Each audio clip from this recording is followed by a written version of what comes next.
আমরা অলরেডি লাইভে ঢুকে গেছি। আমরা লাইভ অন করে দিছি।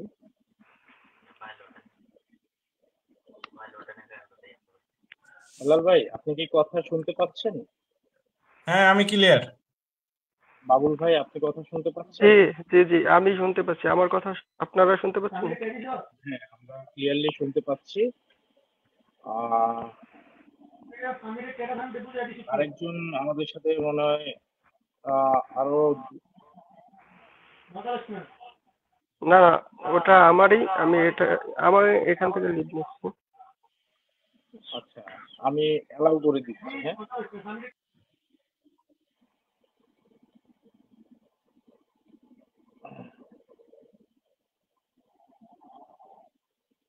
আজাহার কে? আমি কি জানতে পারি?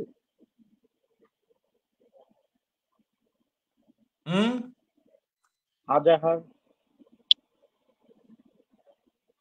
আমাদেরই অফিসের কলিগ।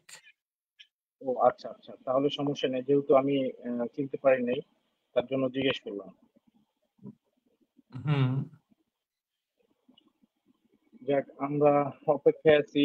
দেখি অলরেডি 3 জন আমাদের সাথে জয়েন করছে লাইভে। আমরা একটু অপেক্ষা করি, সবাই আসুক, তারপর আমরা শুরু করি। কি বলেন? কোনো সমস্যা নাই।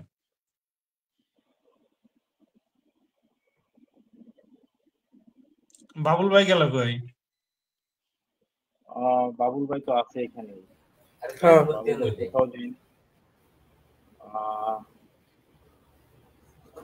আচ্ছা, আজাহার ভাই, ওনারা কি আমরা কি ওনাকে লাইভে নিয়ে নিব? উনি কি আসলে আমাদের সাথে এর না, আগে তো লাইভে কথা তাকে হওয়ার হয় দরকার নাই। নেই। বুঝতে পেরেছি, আমাদের সাথে অলরেডি 5 জন জয়েন করে ফেলছে। যেহেতু পূর্বে কোনো কথা হয় নাই, সেক্ষেত্রে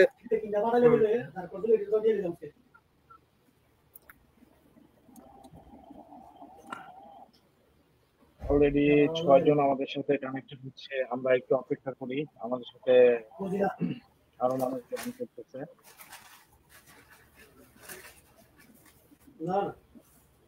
এটা একটা ইন্টারেস্টিং লাইভ। তা তো অবশ্যই, ডেফিনেটলি এটা ইন্টারেস্টিং হবে।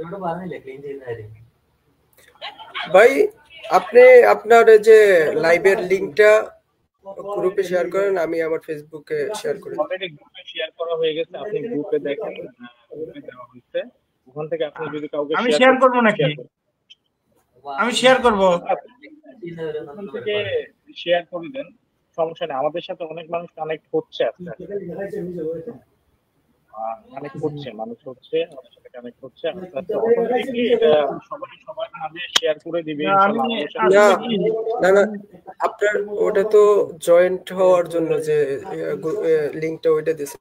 আমি চাইছি যে আপনার যে ফেসবুকে যেটা 3 জন মানুষ আছে এখন, আমরা এই লাইভে আমরা 3 জনই থাকবো। আমাদের সাথে যারা হ্যাঁ, বাবুল ভাই যে মেসেজটা দিয়েছে তার অ্যানসার হচ্ছে ইয়েস। অলরেডি আমরা লাইভে 3 মিনিট 48 সেকেন্ড হয়ে গেছে, আমরা লাইভ স্টার্ট করছি। যেহেতু আমরা কথা বলছিলাম বাংলাদেশ টাইমে রাত 9টায় আমরা লাইভে, আমরা অলরেডি বাংলাদেশ টাইমে লিংক গুলো দেন ভাই। আপনার এটা কি আপনার প্রোফাইল থেকে যাচ্ছে না লাইভটা? হ্যাঁ হ্যাঁ, অলরেডি আমাদের সাথে যারা লাইভে আসতেছে, হ্যাঁ, বা লাইভে জয়েন করতেছে, তারা সবাই হচ্ছে আপনার এই মানে লাইভটাকে শেয়ার করে দিবে। হ্যাঁ, সেটাই। যাতে ছড়ায় যায়।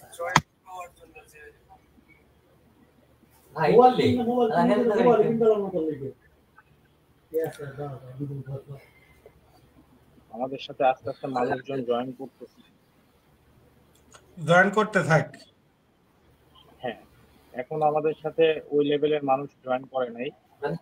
যখন আমাদের সাথে অনেক মানুষ আমাদের অনেকেই আমাকে মেসেজ দিচ্ছে, তারা লাইভের লিংকটা পাচ্ছে না। আমি আমার প্রোফাইলে শেয়ার করে দিচ্ছি। আমাদের ফেসবুক যে লাইভ, এটা অলরেডি যারা আছেন আমার সাথে অ্যাড আছেন, তারা সবাই শেয়ার করে দিবেন, যাতে অন্যজন এই লাইভটা দেখতে পারে এবং সবকিছু জানতে পারে। যারা লাইভে আছেন তারা একটু শেয়ার করে দেন কাইন্ডলি। আজকের লাইভটা খুবই গুরুত্বপূর্ণ একটা লাইভ।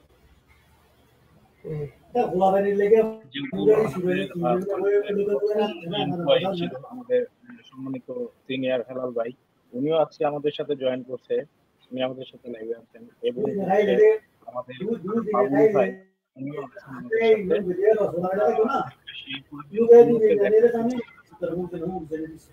আমি শুরুতে একটা কথা বলি, একটু কথা যে আমি আসলে তো বাইরে আছি, দেশের বাইরে। এখানে আজকে ফ্রাইডে, সবাইরই অফ ডে। বাইরে লোকজনও আর কি আমার যারা কলিগ এখানে কথা বলতেছে, তো একটু নয়েজ আসতে পারে, সবাই ক্ষমাসুন্দর দৃষ্টিতে দেখবেন। চেষ্টা করবেন একটু নয়েজটা যেন না আসার চেষ্টা করবেন আপনি যতটুকু পারেন। ওকে, ঠিক। সমস্যা কি ভাই, সঠিক বিচার যদি সঠিক জায়গায় যদি না পাওয়া যায় তাহলে সমস্যা, বুঝতে পারছো? হ্যাঁ শালা ভাই, সত্যের কখনো আমি মৃত্যু হয় না। আমি আমি কিন্তু ইউটিউবেও আমি শুধুমাত্র অনেক বলছিলাম যে আমার ওই ইয়াটা আমি একটু মেজো স্যারের সাথে দেখা করব, সে কিন্তু আমাকে করাই নাই, বুঝতে পারছো? জি, আমি যে এরকম হেনস্থা হয়েছি, লাইভে আসুক সবাইকে আমি বলবো, ঠিক আছে? আমার মনের কষ্টটা আমি কিন্তু চলে আসছি, আমি একটা মেসেজ পর্যন্ত দেই নাই। আমি গ্রুপে একটা মেসেজ, আমার মেসেজটা কাকে দেব? যে সম্মানের যোগ্য সম্মানী লোককেই মেসেজ দিলে ভাল লাগে। যারা অসম্মানী লোক, যারা চোর বাটপার, যাদের মুখে মধু অন্তরে বিষ, এইসব লোকের সাথে মানে কোনো কিছু শেয়ার করার চেয়ে না করা অনেক ভালো। এটা তো অবশ্যই।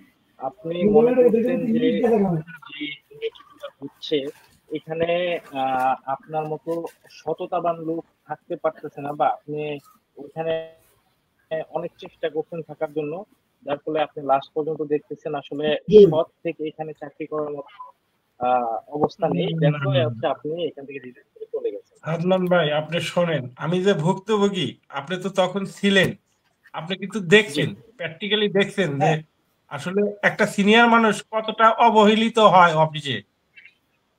শুধু আমার অপরাধ কি, আমি যে মাল চুরি করছে তাক ধরছি, যে চোর তাক ধরছি, আমার অপরাধ তো এটাই। জি হেলাল ভাই, আপনি আপনি শুরু করেন, আমরা পরে কথা বলবো। আপনি যেহেতু সিনিয়র, তো আপনার চাকরির শুরু এবং কবে লাস্ট আপনি লাস্ট ডিউটি ডেটটা বললে আপনার পরিচয় দিয়ে, অনেকে নতুন যারা চিনে না জানে না, তো আপনার পরিচয়টা বা লাইভে আসলে জয়েন করতে কয়জন? মনের মধ্যে অনেক কথা। আমাদের সাথে মাত্র 25 জন জয়েন করছে। সবাইকে আমাদের কথা স্পষ্ট শুনতে পাচ্ছে কিনা, বা সবাই একটু যদি কষ্ট করে লাইভটা শেয়ার করে দেন, তাহলে হচ্ছে অন্য মানুষগুলা দেখতে পারবে যে আমাদের লাইভটা, এখান থেকে অনেক তথ্য জানতে পারবে। হ্যাঁ, তো কষ্ট করে সবাই একটু লাইভটা শেয়ার করে দেন, আরেকজনকে দেখার সুযোগ করে দেন। এটাই হচ্ছে সবার প্রতি রিকোয়েস্ট থাকবে। তাইলে আমি প্রথমে বলবো না? হ্যাঁ হেলাল ভাই, আপনি তো একদম ওয়ালপল লিফটের প্রথম থেকে স্টার্টিং থেকে আপনি ছিলেন। আচ্ছা, হ্যাঁ, আমি ওই শুরুর একটু বলি। আমি মিৎসুবিশিতে যখন ছিলাম অনেক ভালো ছিলাম, এবং যখন ওয়ালটনে আসার পরে যখন জয়েন করি তখন ভাল লাগতো না। একবার চিন্তা করি যে না, এখান থেকে চলে যাবো, এইরকম ভাবে কিভাবে চাকরি করব বন্দি অবস্থায়।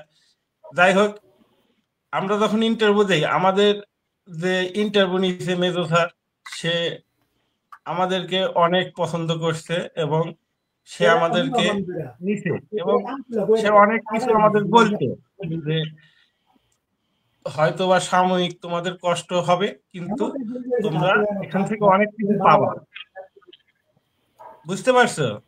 এখন কোনো সমস্যা নাই, কোম্পানির মালিক যখন বলছে তখন তার কোনো সন্দেহ থাকার কথা না। যাই হোক আমরা শুরু করলাম, শুরু করার অবস্থায় এই একটা ক্ষোভ দিল আমাদের, বুঝতে পারলে? ওখানে ওখানে আমরা কাজ শুরু করি, স্টার্টিং শুরু করি। আমরা যখন আমাদের যখন মালামাল আসে, আমরা কারোর কাছে কোনো সাহায্য পেতাম না। রেল কান্দে করে নিয়ে যেতাম, বিন কান্দে করে নিয়ে যেতাম, একটা ফক লিফট তাহলে কেউ দিত না, ঠিক আছে, মূল্যায়ন করতো না। আমাদের সেকশনের সবুজ স্যার ছিল, সে বলতো যে হেলাল ভাই এইরকম করতে থাকেন আর ফল একদিন পাবেন। আচ্ছা, এই গল্প যাক, যাওয়ার পরে যাই হোক, এইভাবে আস্তে আস্তে আস্তে আস্তে আমরা ফ্যাক্টরিজ কাজ করলাম অনেকদিন। কাজ করার পরে বাইরে যখন সেল হওয়া শুরু হইলো, আমরা বাইরে মিৎসুবিশিতে কোয়ালিটি সম্পূর্ণ কাজ, এইগুলা কাজ করলাম, কাজ করতে থাকলাম। থাকার পরে মানে আমাদের স্যারেরা মানে অনেক ভুল করতো, মালামাল বেশি দিত, ওইগুলা আমরা ফেরত পাঠাইতাম ফ্যাক্টরি। এবং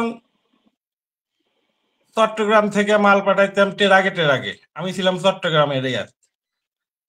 এক পর্যায়ে আমার এক স্যার আমাকে ডাক দিয়ে বলে, আমি নাম বলবো না, যাই হোক, যে হেলাল ভাই এত যে মাল পাঠান টেরাগে গেটে তো সমস্যা হয়, কিছু একটা করা যায় না?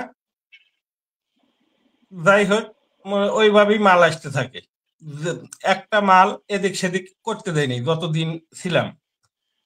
যাই হোক, তখন ওই ফ্যাক্টরির যারা ছিল তারাও বুঝতে পারছে যে আসলে আমরা কোম্পানিটাকে কত ভালোবাসি, অল্টন কোম্পানি আমরা কত ভালোবাসি। যাই হোক, এইভাবে আমাদের দিন অনেক দিন কেটে যায়। কেটে যাওয়ার পরে এক পর্যায়ে দেখা যায় যে না, কোম্পানি আস্তে আস্তে উন্নতির দিক, অনেক উন্নতির দিক, যত উন্নত হইতেছে, লোক নিতেছে, আমাদের তত অবনতি হচ্ছে, ঠিক আছে। আমার অ্যাসিস্ট্যান্ট সুপারভাইজার হয়ে যায়, মানে অনেক কিছু ইয়া। যাই হোক, আমরা আমাদের যে পোস্ট, ওই পোস্টই আমরা থাকি, কোনো সমস্যা নেই, কাজ করতেছি, সারাদিন কাজ করি, রাতে এসে ঘুমাই, আমাদের কোনো টেনশন থাকার কথা না। এরই মধ্যে যাই হোক, মানে এইভাবেই চলতে থাকে, চলতে চলতে। এটা কিন্তু আমি শুরুর কথা বলছি, বুঝতে পারলে? মানে তারপরে যে সময় এই এই কোম্পানিটা যে সময় মানে অনেক বড় পর্যায়ে চলে যায়, দেখা যায় যে বিভিন্ন জায়গায় যায়, বিভিন্ন স্যারেরা আসে, ঠিক আছে, তাদের কাছে শুধু মানে যে কথা বলি কিরকম অপমানজনক সবাই কথা বলতো, আমি বিশেষ করে। আপনাকে অনেকদিন কর্পোরেট অফিসে দেখছি শুধু ঘোরাঘুরি করেন, আমি অনেকদিনই আপনাকে কর্পোরেট অফিসে দেখছি শুধু ঘোরাঘুরি করেন, এই ঘোরাঘুরির কারণটা কি? এই ঘোরাঘুরির কারণটা হচ্ছে, আমি শর্টকাটে বলতেছি, পটুয়াখালী একটা প্রজেক্ট ছিল, বিএনএস, যেটা আমরা বলতাম বিএনএস পটুয়াখালী। ওইটা ঈদের ছুটিতে আমরা সবাই চলে আসি, ঠিক আছে। মানে আমি শর্টকাটে বলতেছি, আমার ইনভেস্টিগেশনের লোক সবাই, কর্পোরেট অফিসে সবাই জানে রেল চুরি হয়েছিল, বুঝছো? রেল চুরি হয়েছিল, ওই রেল আমি বাইট করছি, রেল যে চুরি করছে তাক ধরছি, যে যে যে যেখানে বেচে ওখান থেকে ওই যে কেনে তাকে ধরছি। কর্পোরেট অফিস থেকে লোক গেছে, তাদেরকে এ টু জেড কিভাবে কি হয়েছে সবকিছু বলছি। বলার পরে এখন ইনভেস্টিগেশনের লোক আমাকে বলে দিছে যে হেলাল ভাই আগেও অনেক মালামাল চুরি হয়েছে, আপনি একটু তদন্ত করে বাইর করেন। আমি ওই এলাকায় তদন্ত করে এক টলার মাল কারা বেচছে সব কিছু রেকর্ডিং আমি কর্পোরেট অফিসে দেই। এখন সব কিছু দেওয়ার পরে, ঠিক আছে, মালামাল যে সময় বাইর করব, তখন অফিস থেকে আমাদের ইঞ্জিনিয়ার ছিল জয়নাল, সে একটা চোর, বড় চোর, ঠিক আছে, সে আমাকে বলে আপনি পটুয়াখালী থাকার দরকার নাই, আপনি চলে আসেন। আমি ফ্যাক্টরিতে ওই অফিসে আসি, কর্পোরেট অফিসে 2-2.5 মাস আমাকে বসা রাখে। তারপরে কর্পোরেট অফিস থেকে ফ্যাক্টরিতে পাঠায়। শুধু তাই না, আমাকে আমার সাথে অনেক খারাপ ব্যবহার করতো সব সময়, জয়নাল, সাব্বির, ঠিক আছে। এবং আমি একটা কথা বলছিলাম যে যেভাবে মাল চুরি হইতেছে, এই যে আপনি দেখেন এই ভিডিওটা কি আপনার পটুয়াখালীর রেলগুলা কাটিং করে বিক্রি করা হয়েছে 16 মিলি জি রেল। জি জি হ্যাঁ হ্যাঁ, এটা আমি হ্যাঁ আমার হ্যাঁ করা হ্যাঁ ভিডিও। হ্যাঁ এই যে আপনার এই আনামানাম নতুন নতুন রেলগুলা কাটিং করে বিক্রি করা হয়েছে, এই ইনফরমেশন গুলো তো আপনি সব জানেন। হ্যাঁ, হ্যাঁ আমি জানি। ইনফরমেশন জানি, কিন্তু ইনফরমেশন আসলে মাল কিনছে কেটা এটা তো আমাকে বার করতে দেয় নাই। তার আগে তো আমাকে নিয়ে আসলো পটুয়াখালী এই থেকে। এই পটুয়াখালী থেকে এই যে লিফটের রেলগুলা, নতুন নতুন রেলগুলা 16 মিলি রেল, এগুলো যে কাটিং করে কে বিক্রি করছে সেটা তো আপনি ভালো করেই জানেন। জি জি। হ্যাঁ অবশ্যই জানি, অবশ্যই আমি জানি। এই যে ভিডিওটা, এটার এই কাহিনী হলো যে আশরাফুল রেল 2টা বিক্রি করছে। আমি তখন ওইখানে ফার্স্ট প্রজেক্টে তাই কাজ না, করি। তো আর ওই ওখানে 52 ফিট 39 কেজি ওয়েট, ঠিক আছে। মানুষের বিবেক কত নিচে নামলে একটা ওয়েটের পিছনে কোম্পানির কত শ্রম যায়। যদি একটা বিবেকবান লোক থাকে, সে কোনো সময় ওয়েট বিক্রি করতে পারে না। যে জায়গায় আমি নেমক খাই, ওই নেমকের সাথে যে বেইমানি করে, সে মানুষের কাতারে পড়ে না, ঠিক আছে। মনে ভাই অনেক কষ্ট আছে, বুঝতে পারছো? এটা এইটা আসলে কি, এই কষ্টের কথা আসলে বলতে গেলে মানে মুখে গালি চলে আসে। পটুয়াখালীতে আমি যে অবস্থায় ছিলাম, আমার কি অপরাধ যে আমি এই মানে চোর ধরার কারণে আমার এইরকম ঘোরাঘুরি, আমাকে এই পানিশমেন্ট দেওয়ার কি? আমি কি আমি যখন মিৎসুবিশি ছেড়ে যখন আসি, তখন কি আমাকে ওই কোম্পানির মালিক এই প্রতিশ্রুতি দিছিল যে আপনি চোর ধরবেন, চোর ধরলে পারে আপনার চাকরি থাকবো না। আমাকে আবার অফিস থেকে বলা হয় যে আপনি যদি ওই স্বেচ্ছায় রিজাইন লেটার না লেখেন, তাহলে আপনি যে টাকা পাবেন, একটা টাকাও পাবেন না। এই কথা ঠিক কে আছে, বলছে আপনার? অফিস থেকে বলছে। বা এই ধরনের এই হুমকি লোকটাকে ডাইরেক্ট জয়নাল দিছে, জয়নাল মুখোমুখি জয়নাল দিছে। আমার তো আর রেগুলার রেকর্ডিং নাই। ওকে, ঠিক আছে। আমি যে একটা পুরানা এমপ্লয়, আমাকে কি মূল্যায়ন করছে এই জয়নাল, সাব্বির, ইয়াসির, ওই জেনান। আচ্ছা, আমি যখন প্রপার্টি ছিলাম, আমি প্রপার্টি লিফটেও চাকরি করে আসছি, ঠিক আছে। আমি যে একটা সিনিয়র মানুষ, একটা সিনিয়র মানুষের সাথে সম্মান কিভাবে করতে হয়, এরা তো এটাই শেখে নাই। এরা যদি এইটা শিখতো, তাইলে আমার সাথে কেউ খারাপ ব্যবহার করতো না। আমার সাথে অনেক খারাপ ব্যবহার করছে, অনেক। আমি আমি বলছিলাম যে স্যার আমি চলে যাবো, সমস্যা নাই, খালি ওই মেজো স্যারের সাথে একবার দেখা করান। আমাকে কিন্তু দেখা করাই নাই। যে এটা সে কারে আমাকে বলছিলেন? নিচে জেনানেক, আপনি ওই জেনারেল স্যারে দুর্নীতিবাজ বলছেন, জেনান। কিন্তু সে আপনাকে দেখা করার সুযোগ করে দেয় না, বা না, তারা কোনো আপনার দেখা সাপোর্ট করার দেয় না? সুযোগ না, কেউ আমাকে মানে ইয়া করে নাই। আমি যখন কোম্পানি থেকে রিজাইন লেটার দিয়ে ডাইরেক্ট চলে আসি, ঠিক আছে, আমাকে আমি আমি মনের কষ্টে একটা মেসেজ পর্যন্ত দেয়নি। আমার কি প্রিয় ওকে ভাই ওকে। নাই অল্টনে? আমি 10টা বছর, 9.5 বছর আমি অল্টনে চাকরি করছি, আমার কি কেউ নাই? আমার আচ্ছা প্রিয় মানুষ কি আচ্ছা, একটাও হেলাল নাই? ভাই, আচ্ছা, আপনার কাছে প্রশ্ন।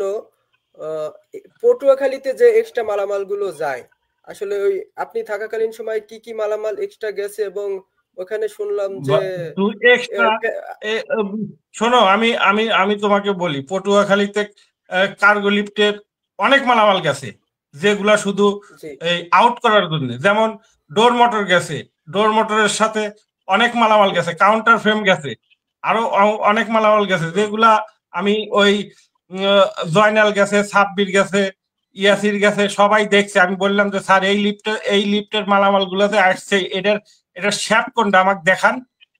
জয়নাল তখন আমাকে বলে যে হেলাল ভাই এগুলা আউট করে দেন। আউট করে আমি কই দিব? তার মানে একটা ইঞ্জিনিয়ার তারা কি আউট ছাড়া আর কোনো মানে চুরি ছাড়া তার অন্য কোনো চিন্তা ভাবনা নাই? হ্যাঁ, এগুলো মূলত ফ্যাক্টরি থেকে আনছে। শোনো আমি কই, যদি এখনো যদি ওয়ালটন যদি ওই পটুয়াখালী যায়, যদি কার্গো লিফটের মালামাল যদি না পায়, আমি এখান থেকে কেটে ফেলে দেব। বুঝতে পারছো? কথা হচ্ছে সেটা আমি এই কথার মাঝখানে একটু কারণ শোনো, নিজের আত্মসম্মান আগে। ওই চোর টাকারের সাথে কাজ করার চেয়ে বেকার থাকা বহুত ভালো। যদি জানতাম যে এইসব চোররা এসে বসবো, তাইলে আমি হেলাল কোটি টাকা দিলেও ওয়ালটনে জয়েন করতাম না, আমি মিৎসুবিশিতেই থাকতাম। আমি মিৎসুবিশিতে অনেক ভালো ছিলাম। আমার ভবিষ্যৎ নষ্ট করার একমাত্র মূলই ওয়ালটন কোম্পানি ভালো, ওয়ালটনের লোকজন বড় চোর।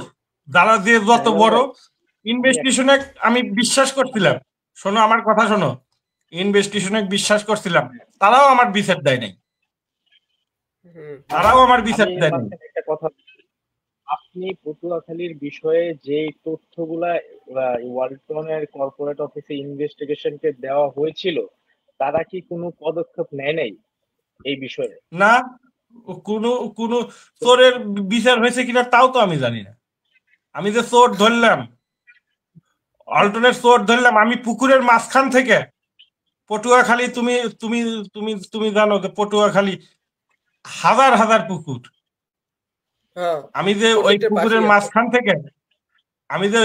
মাঝখান থেকে রেলগুলা উদ্ধার করলাম, এবং অফিস থেকে টিমে গাড়ি নিয়ে যায় তারা যে তদন্ত করলো। কি তদন্ত করলো? আসলে কি এগুলা মালিক পক্ষ জানে?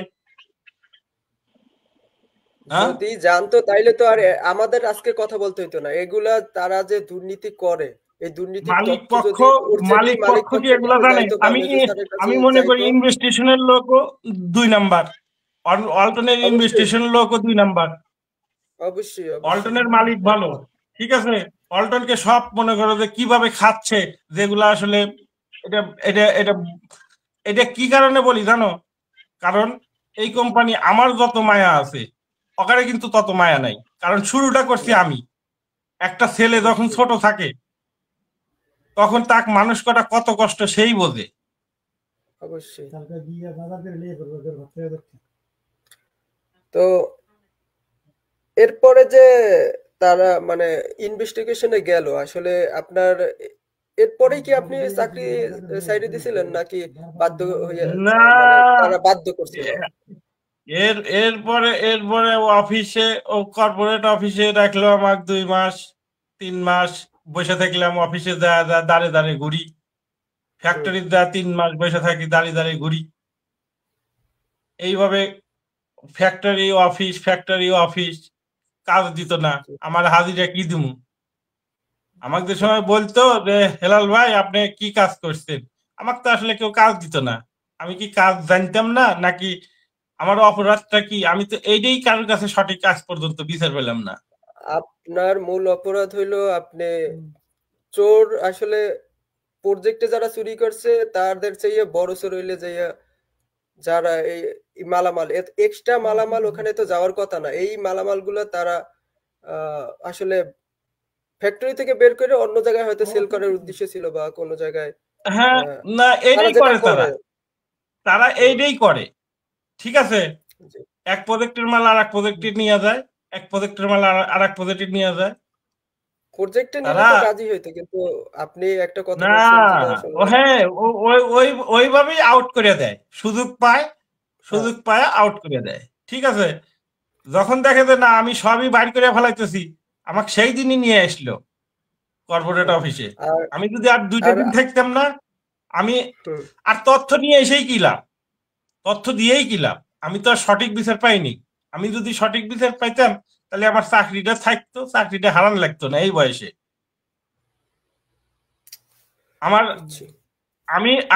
আমি হয়তো বা জোর করে থাকতে পারতাম, কিন্তু আমি যে পরে বিপদে পড়তাম না তার কি গ্যারান্টি? তুমি ওই গ্যারান্টিটা দিতে পারো? তোমাকে জীবনের হুমকি দিছে, তোমাক মেরে ফেলার হুমকি দিছে, আমাকেও কেউ কম দেয় নাই। আমাকেও মানে আমাকে নিয়ে সবাই হাসাহাসি করতো, আমি সবই বুঝতাম। জয়নাল হাসতো, ইয়াসির হাসতো, ঠিক আছে, যে প্রতিদিন অফিসে এসে বসে থাকি, আমার মতো একটা লোক আমাকে বসা রাখছে, অগারে অগারে মানে অগারে পকেটের টাকা তো দেওয়া লাগে না, ঠিক আছে, যাই তো কোম্পানির, আমার বেতন 40,000 টাকা বেতন, ওখানে পকেটের টাকা যদি দেওয়া লাগতো তাহলে টের পাইতো যে হ্যাঁ হেলাল ভাই দিয়ে কি করান লাগবে।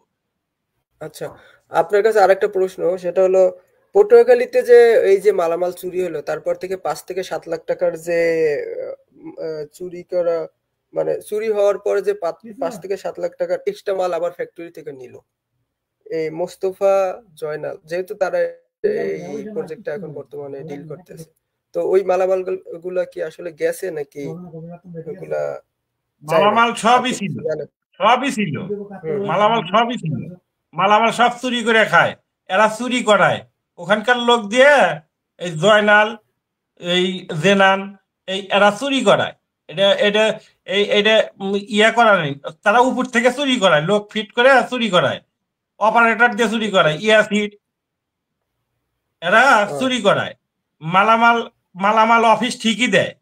এইভাবে এইভাবে এইটা বলছিলাম দেখেই তো জেনান আমাকে হুমকি দেয় যে আপনার এত বড় সাহস হয় কিভাবে যে আপনি ওই মানে একটা লিফটই পাইবো না। আমি বলছিলাম যে যেভাবে মালামাল চুরি হইতেছে এইভাবে চুরি হইলে দুই একটা লিফট খুঁজেই পাওয়া যাবে না। এটা আবার আমাকে অফিসে নিয়ে যায়, কয় যে আপনার সাহস তো কম না, আমি কি তার কামাই খাই?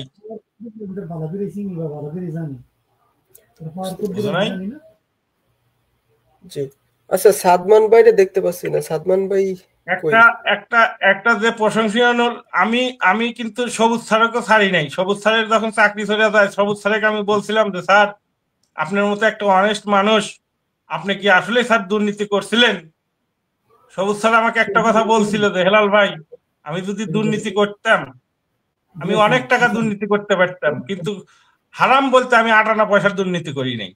তারপরে আর স্যারেকে আমি কোনো কিছু বলি নাই। যে সম্মানী লোক তাকে সম্মান করা যায়, আর যে সম্মানী না তাকে চোর বলাই, চোর থেকেও নিম্ন শ্রেণীর লোকেরা। বুঝতে পারছি, ঠিক আছে। আচ্ছা হেলাল ভাই, আরেকটা, যে আপনি চট্টগ্রাম থাকতে যে কাউসার, যে আমাদের সাবেক পিএম, উনি যে আসলে যে কারণে চাকরিটা উনি গেছে, সে তো আসলে জেনানের ছোট ভাই। কাউসার সবসময়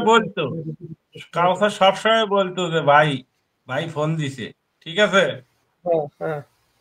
100 ঢাকা আর 100 চট্টগ্রাম, এইরকম সারা বাংলাদেশেই লোকের অভাব নাই।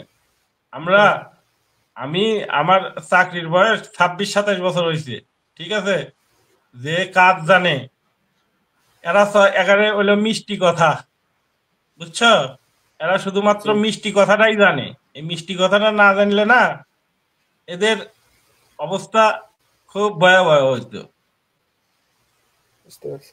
কে কি কাজ জানে ওইটা আমরা জানি। জয়নাল কি কাজ জানে, ঠিক আছে, আর আমাকে যেরকম আমি অবহেলিত আছি, এবং পুরাতন যতগুলা স্টাফ আছে সবাই অবহেলিত। এদের অপরাধটা কি? অল্টারনেট খুঁজে বের করুন যে পুরাতন যারা আছে, ফ্যাক্টরিতে আছে, সাইডে আছে, বিভিন্ন জায়গায় আছে, যারা পুরাতন, এরা কি কাজ করে না? অবশ্যই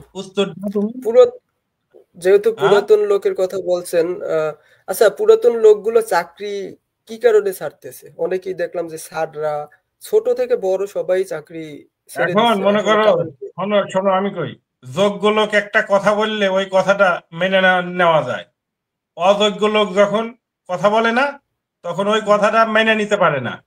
যেমন আমি আমি কি কারণে চাকরি ছাড়বো? ওই সাব্বিরের মতো মানুষ আমাকে থ্রেট দেয়, ওই জয়নালের মতো মানুষ আমার হাতে সবসময় খারাপ ব্যবহার করে, ঠিক আছে, আমার সবের দ্বারে দ্বারে ঘোরা লাগে, আমি কি ফকির? হ্যাঁ, এইরকম এইরকম পুরাতন লোকগুলা প্রতিটা তাদের মন মতো লোক বসাইলে মনে করো যে আর একটা তাদের মন মতো লোক বসাবে এবং মনে করো যে রিল্যাক্সে খাবে তারা, তাদের আর কোনো শত্রু থাকলো না, বলার মতো কেউ থাকলো না, ঠিক আছে। আমার ইনভেস্টিগেশনে যদি বলে ওয়ালটন যদি ইনভেস্টিগেশন কর্পোরেট অফিসের ইনভেস্টিগেশনের যদি বলে যে আমি যে কথাগুলা বললাম এই কথা একটা মিথ্যা যদি কেউ আমাকে যদি প্রমাণ করতে পারে, আমি নাক খত দেব, কি কও তুমি? আমার তো নতুন করে প্রমাণ দেওয়ার কিছু নাই, আমার তো প্রমাণ সব দেওয়া, আমি শুধুমাত্র বিচার পাই নাই। জি, আমার সাথে সেম কাহিনী হয়েছে আসলে। পটুয়াখালী বিএনএস প্রজেক্ট নিয়ে আপনি এত তথ্য দিচ্ছেন, তথ্য দেওয়ার পরেও হচ্ছে আমাদের ইনভেস্টিগেশন থেকে কোনো মানে পদক্ষেপ নেওয়া হয় নাই। সেই ক্ষেত্রে কোম্পানির কাছে আমার একটাই আকুল আবেদন, সেটা হচ্ছে থার্ড পার্টি একটা ইনভেস্টিগেশন করুক পটুয়াখালী বিএনএস নিয়ে, ওখান থেকে নিরপেক্ষ কত লক্ষ টাকার মাল চুরি করছে সব বের হয়ে যাবে। একটা অথেন্টিক থার্ড পার্টি একটা তদন্ত কমিটি গঠন করে ওখানে একটা ইনভেস্টিগেশন করুক, আগে যারা করছে ইনভেস্টিগেশন তাদেরকে বাদ দেখ, এখান থেকে বের হয়ে যাবে কত লক্ষ টাকার মাল চুরি হয়েছে। এবং ওইখানের যারা দায়িত্বে ছিলেন, ওখানে যারা দায়িত্বে ছিলেন তারা এটার সাথে জড়িত কিনা সব বের হয়ে যাবে। অথেন্টিক একটা ইনভেস্টিগেশন চাই কোম্পানির কাছে, এটাই আমার আকুল আবেদন। হ্যাঁ, আপনি কি বলেন, আমার কথা ঠিক আছে কিনা? অবশ্যই তোমার কথা অবশ্যই ঠিক আছে। আরেকটা বিষয়, যেটা ওয়ালটনের পুরো ফ্যাক্টরিতে যত মালামাল বেরোয় যত গেট পাস আছে তার চেয়ে 5 গুণ বেশি খালি লিফট সেকশনের গেট পাস। এটা নিয়ে যদি একটা ইনভেস্টিগেশন করে তাহলে বের হবে ওয়ালটনে যদি ধরেন 100টা গেট পাস হয়, ওইখানে 5000 গেট পাস আছে শুধু লিফট ডিপার্টমেন্টে। ভাই, লিফট ডিপার্টমেন্ট এমন কি যে এত গেট পাস? এই ওয়ালটনের লাইফে এটা হচ্ছে সবচেয়ে বড় জিনিস। সাদমান ভাই, এত গেট পাস। তোমাকে আমি একটা কথা বলি, ছোট্ট একটা কথা বলি। আমার ইনভেস্টিগেশনের উপর অনেক আস্থা ছিল। যখন লিফট প্রথম নতুন অবস্থায় যখন বাইরে সেল হয় না, বাইরে একটা লিফট সেল হয়েছে, অফিস থেকে বললো যে হেলাল ভাই তাড়াতাড়ি ওই একটা সাইডে যান, ইমার্জেন্সি বাস বানতে হবে। মোশারফ ভাই করলাম যে আচ্ছা মোশারফ ভাই গেট পাস করে দেন। মোশারফ ভাই করলো কি, ওই হ্যাকসো ফ্রেম দিছে, হ্যাকসো ব্লেড দিছে, গেট পাশে হ্যামার দিছে। আচ্ছা, এখন হ্যামার দিছে, এগুলা দিছে। পরে আমি বললাম যে ভাই প্লাস লাগবো না, প্লাসের তো গেট পাস করি নাই। আচ্ছা ঠিক আছে, এটা তুমি সেট হিসাবে নিয়ে যাও। গেটে নিয়ে গেলে পরে গেটে আমাকে আটকা দিছে। পরে বললাম যে ভাই আমাদের ইমার্জেন্সি, না আপনি প্লাস চুরি করতেছেন। এটা নিয়ে ইনভেস্টিগেশন আমাকে যে পরিমাণ জেরা করছে, আমি ওদের উপর অনেক আস্থা ছিল। আর এই জায়গায় সামান্য একটা প্লাস নিয়ে যে আমার লাল কালি, মানে এই 10টা বছরে আমার লাল কালি পড়ে যায়, আর অথচ আস্তে একটা বিল্ডিং চুরি হয়ে গেল, এই জিনিসটা আমি ধরলাম, তার বিনিময়ে আমার চাকরি গেল। এই তো ওয়ালটনের বিষয়। বাবুলের পিছনে কেন লাগলো এরা? হ্যাঁ, বাবুল একটা প্রজেক্টে ওনারা থার্ড পার্টি ভেন্ডর দিয়ে কাজ করায়, কাজের কোয়ালিটি এতটাই খারাপ ছিল যেগুলা বাংলাদেশের প্রেক্ষাপটে কোনো লিফট কোম্পানি মেনে নিবে তো দূরের কথা, এইটা হ্যান্ড ওভার তো দূরের কথা, কোনোভাবে এটা পসিবল না নেওয়ার। হ্যাঁ, এই ধরনের থার্ড পার্টি দিয়ে গিয়ে এই ধরনের কাজ করেছে, সেইটা বাবুল যখন ফোকাসে নিয়ে আসছে তখন থেকে বাবুলের জীবনের প্রতি হুমকি দেওয়া শুরু হয়ে গেছে এবং বাবুলকে মেরে ফেলার প্ল্যানিং করে ওকে ওপেন থ্রেট করা হয়েছে। এগুলো তো কোনো কাজের কোয়ালিটি না, এটা তো ওয়ালটনের কোনো মানে এই ধরনের কাজ তো ওয়ালটন কখনোই মেনে নেবে না। তো কোম্পানির চোখকে ফাঁকি দিয়ে আমার দেশটা আমার দেশের অল্টন অল্টন যখন আমাদের নিয়ে এসে তখন প্রথম শর্তই আছিল কাজের কোয়ালিটি ঠিক রাখার জন্যই আমাদেরকে নিয়ে আসছিল। আমার কথা হচ্ছে ওয়ালটন এরা প্রথমে ছিল কই? আমার কথা ওইটা না, আমাদেরকে দরকার নাই, ঠিক আছে, আমরা মিৎসুবিশি খারাপ ছিলাম না, আল্লাহ অনেক ভালো রাখছিল, তো প্রথমে ছিল কই এরা? হ্যাঁ না না, আমি একটু বলি যেখানে হচ্ছে আপনার এখন যেহেতু ওয়ালটন আমার দেশের একটা সম্পদ, এখন এটা কিন্তু শেয়ার বাজারে চলে আসছে, এটার মালিক কিন্তু একা ওয়ালটন নয়, এখন এটা পুরো বাংলাদেশের এখন মানুষের অনেকে এটাতে শেয়ার আছে। তো অবশ্যই এটা আমরা গর্ববোধ করি, আমার বাসায় যতগুলা জিনিস আছে সব ওয়ালটন। একটা জিনিস চিন্তা করেন, পিএলসি কোম্পানি এইভাবে চুরি করলে ওয়ালটন তো এখন শেয়ার হোল্ডারদের জবাব দিতে করতে পারবে না, এটা তো অবশ্যই যারা শেয়ার হোল্ডার আছেন তারা কিন্তু অবশ্যই ব্যবস্থা নেবে, এটা কিন্তু তারা জানে না। হ্যাঁ, তো এইটা ওয়ালটনের পদক্ষেপ নিয়ে এটা বিচারের আওতায় আনতে হবে এবং তাদেরকে শাস্তি দেওয়ার ব্যবস্থা করতে হবে, এটা হচ্ছে আমাদের কোম্পানির প্রতি আমাদের হচ্ছে আকুল আবেদন। হ্যাঁ, তো আমার দেশের সম্পদ কেউ যদি নষ্ট করে, আমি সাদমান চুপ করে থাকবো না, আমি সত্যের পথে হাঁটবো, এর জন্য যদি মরতে হয়। আমি এইসবের কারণে আমি যেখানে তোমরা যদি লাইভে না আসতা আমি হয়তো বা প্রকাশই করতাম না, আমি তোমাদের মতো ভাই এত চালাক না, আমি একটা বোকা ছেলে দেখেই তো আজ আমার এই অবস্থা যে 40,000 টাকার বেতন পাও আজ সাইকেল কিনতে পারি না, বাড়িতে এসে বসে থাকা লাগে, বোঝো নাই? আমি যে সময় স্টার্টিং স্যালারি আমি ঢুকি ওয়ালটনে তখনই আমি 30,000 টাকা বেতন পাই, কি করছি? আমি কিছুই করতে পারি নাই, ঠিক আছে। অথচ যারা পরে গেছে তাকারে হয়তোবা মনে হয় যে দুর্নীতির টাকা এইটা তৃপ্তি নাই, আমি তো সৎ পথে যে কামাই করছি না, আমার ভিতরে অনেক তৃপ্তি আছে, আমি সবসময় এটা বলি, আমি যে কামাই করছি, পরিশ্রম করছি, আমি টাকা নিছি, আমার তৃপ্তি আছে, আল্লাহ আমার বরকত দিতে। ওরা পাহাড় করতেছে ঠিক আছে, কিন্তু ওদের কোনো তৃপ্তি নাই, রাতে ঘুম হবে না, যে টাকাটা অন্যের। এখন আপনি ওয়ালটন বিচার করা না করা ওয়ালটনের ব্যাপার, ওয়ালটনের সহ্য হইলে আমার টাকা তো অন্যায় নেই, কি আমার টাকা নিছে যে আমি বিচার করবো? হয়তোবা আমি ওয়ালটনে চাকরি করছি, ওয়ালটনের ভালো চাই বিদেই, কিন্তু আমি বলছি আপনার টাকাও নিছে, এটা হচ্ছে দেশের সম্পদ ক্ষতিগ্রস্ত হচ্ছে, এটা আমাদের সম্পদ, আমার গায়ে লাগবে, আপনার গায়ে লাগবে ভাই না, আমাদের কথা তো মূল্যায়ন হলো না, আমার কথা কি ইনভেস্টিগেশনের লোক মূল্যায়ন করছে? ইনভেস্টিগেশন লোক কি কারণে এই নাটকটা করলো? তারা যদি বিচারই না করতে পারে তাহলে এই তামাশাটা কি কারণে করলো? আমি বিচারটা দিমু কাক বলো?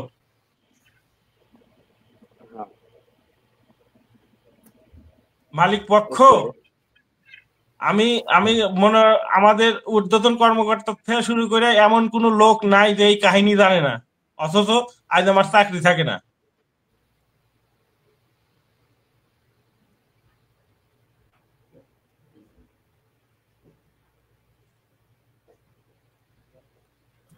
ভাই আমি কিছু কথা বলবো ভাই, কিছু একটা হইলেই তারা মেরে হালানের হুমকি দেয়, এটা করবো ওইটা করবো, এটা কি ধরনের নেশার? জি ভাই আমি কিছু কথা বলি, আমার ম্যাক্সিমাম কথাই এর আগে আমি বলছি, তো তার মাঝখান থেকে কিছু কিছু কথা মিসিং, তো এখন আবার নতুন ভাবে অনেক তথ্য আসতেছে সামনে, তো আমি সবগুলো মিলিয়ে আমি কিছু কথা বলবো। তো আমি যখন এই যে ভিডিও মানে প্রজেক্ট ভিজিট করি, বা আমার সাথে শুরুটা হয় পটুয়াখালী থেকে। আমরা যখন ফার্স্ট লিফট ইনস্টল করতে যাই 7টা লিফট, তখন আমরা 6 জন ছিলাম, 7 জন ছিলাম, একজন চলে আসে, ওর কথা নাই বলি। তো সেখান থেকে আমরা লাস্টে 6 জন ছিলাম। আশরাফুল ভাই ছিল ওখানে যত ধরনের মানে টাকা পয়সা লেনদেন তারাই করছে, এবং ওখান থেকে মূলত আশরাফুল আছে, ওখান থেকে আসার পরেই আশরাফুলের পদোন্নতি হয়, কারণ একটাই, সে খুব তার কাজের যোগ্যতা না থাকলেও তার যে আল্লাহ জিবরে দিছে সেটা যোগ্যতা ভালোই আছে, মুখের যোগ্যতা।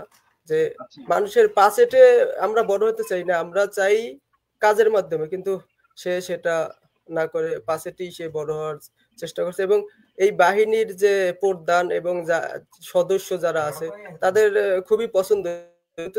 তারা মূলত একটা টার্গেট নিয়ে তো আসছে এই কোম্পানিতে, তারা কোম্পানিটা দখল করবে এবং এবং লুটটা যেভাবে খাওয়া যায় সব, মানে সবকিছু সেটাই। আমি আর একটা কথা বলি, আমি আমি ভবিষ্যৎবাণী করি, কোম্পানির একটু ভবিষ্যৎবাণী করি আমার এক্সপেরিয়েন্স সম্বন্ধে। আমার একটা কথা আমি একটু বলি, যদি আমাকে বলার একটু সুযোগ দেন। হ্যাঁ বলো। যেমন এর মতো সেল কিন্তু এখন আর হচ্ছে না। তো যেই সেলটাই হচ্ছে, একটা লিফটের একটা ডিজাইন করার জন্য, একটা লিফট ডেলিভারি দেওয়ার জন্য, সেটার জন্য 3 মাস সময় দেওয়া হয়। এই 3 মাস পরে হচ্ছে আপনার লিফটটা ডেলিভারি হবে, তাই না? এখন কি করতেছে, যে 3 মাসের সময়টা ফ্যাক্টরিতে যারা আর&ডিতে দায়িত্বে আছেন, যারা ডিজাইনে আছেন, সবাইকে মিলে মানে ওনারা 15 থেকে 20 দিন বা 25 দিনের টাইম দেয়। এই টাইমের মধ্যে ডেলিভারি দিতে হবে এনি হাউ। তো ভাই একটা ডিজাইন করতে গেলে তো একটু সময় লাগে না? একটা মাল যখন রেডি করবে, একটা ডেলিভারি দেওয়ার জন্য একটা মাল যখন রেডি করবে, তখন তো সময় লাগবে। একটা মাল বানাইতে, কোয়ালিটি সম্বন্ধে একটা মাল বানাইতে গেলে এটা রেডি করতে সময় লাগবে। তো এত 3 মাসের কাজ যদি আপনাকে 20-25 দিনে দেয় বা 15 দিনে দেয়, তখন তো সেই ডিজাইনে ভুল হবে, সেই মালে বানানো ভুল হবে না? তো এটা কি কোম্পানির ক্ষতি না? এটা কি দেশের ক্ষতি না? এটা অবশ্যই কোম্পানি, এটা কি কখনো ঊর্ধ্বতন কর্মকর্তা যারা আছে, এটা কি তারা কখনো চোখের সামনে আনে নাই? এবং একটা জিনিস, আরেকটা কথা বলি, সেটা হচ্ছে আমাদের আফটার সেলসের যে সার্ভিস, এই বিষয়ে আমি কথা বলবো আজকে, আমি একটু পরে বলবো। এটার মানে ক্লায়েন্টদের যে কমপ্লেইন, ওনাদের লিখিত কমপ্লেইন আছে, জানেন? এত বাজে সার্ভিস দিছে তাদেরকে, ওনাদের লিখিত কমপ্লেইন আছে মালিক পক্ষের। হ্যাঁ, এই দেখেন আমার কাছে তার প্রুফ আছে যে এরা যে কি পরিমাণের, এটা একটা প্রজেক্টের, এটা হচ্ছে মালিক। এটা হচ্ছে তার লিখিত, মানে একদম লিখিত কমপ্লেন যে এদের সার্ভিস এতটা বাজে দিচ্ছে। এইটাতে এই উনি যে আজকে এই কমপ্লেনটা করলো, এটা কার ক্ষতি হচ্ছে? আমার কোম্পানির ক্ষতি হচ্ছে, কিছু অবশ্যই কোম্পানির কিছু অসৎ মানুষ এবং লোকজন যেগুলা নিতেছে সব অসৎ, ঠিক আছে? কোম্পানি তো হেলাল ভাই, আমি একটু বলতে দেন আমাকে। একটা প্রজেক্টে, এই প্রজেক্টের মালিকের সাথে আমার কথা হয়েছে, এই দেখেন মাদারবোর্ড পুড়ে গেছে। আচ্ছা, মাদারবোর্ড পুড়ে গেছে, এইটার জন্য 2 জন লোক, আফটার সেলসের 2 জন লোক, যে আশরাফ নিজের হাতে 18,000 টাকা নিচ্ছে। তারপর আশরাফ নেওয়ার পরে আরেকজন রুবেল নাম আছে, তাকে পাঠাইছে, সেও গিয়া 6,000 টাকা নিয়ে আসছে। তারপরে কি বলতেছে তাকে, যে আপনি কাউকে এই টাকার বিষয়ে বললেন না, এটা আমরা আপনাকে ফ্যাক্টরি থেকে রিপ্লেস করে এনে দিচ্ছি ফ্রি, এটা আপনাকে, কিন্তু আপনার কাছে টাকা নেই, সেটা কাউকে বলবেন না। হ্যাঁ, এমন ধর ইভেন ওই যে মালিক আছে, ওই মালিকের সাথে আমার কথা হয়েছে। এই দেখেন আমার কাছে ওনার সাথে যে অডিও বা ওনার সাথে যে কথা হয়েছে, সেই কথারও মানে উনি ক্লায়েন্ট এক পর্যায়ে বলতেছে আমি আসলে তাদের হাতে জিম্মি। হ্যাঁ, আমি আসলে তাদের হাতে জিম্মি, এই রেকর্ডিং পর্যন্ত আমার কাছে আছে মালিক পক্ষে। এই দেখেন একটা কাস্টমার কতটা ফেড আপ হইলে যে এই ধরনের কথা বলে। আপনারা কি শুনেন? তাইলে ওই লোকটা ওয়ালটনের প্রতি যে ভালোবাসা আছে, অন্যান্য প্রোডাক্ট গুলোর উপরে ওই ভালোবাসাটা থাকবে কম। হ্যাঁ, আচ্ছা, 17,000 টাকার ভাউচার আছে আমাদের কাছে। আচ্ছা, একবার আশরাফুল নিয়েছে 18,000 টাকা আর রুবেল নিয়েছে 6,000 টাকা।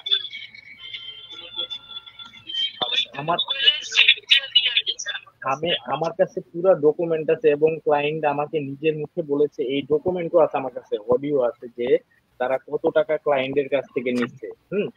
এমনও প্রজেক্ট আছে আফটার সেলস ওখানে চুরি করতে গিয়ে ধরা পড়ে চিটংয়ে 3 লক্ষ টাকা জরিমানা দিয়ে আসছে। আমি নাম উল্লেখ করবো না, 3 লক্ষ টাকা জরিমানা দিয়ে আসছে।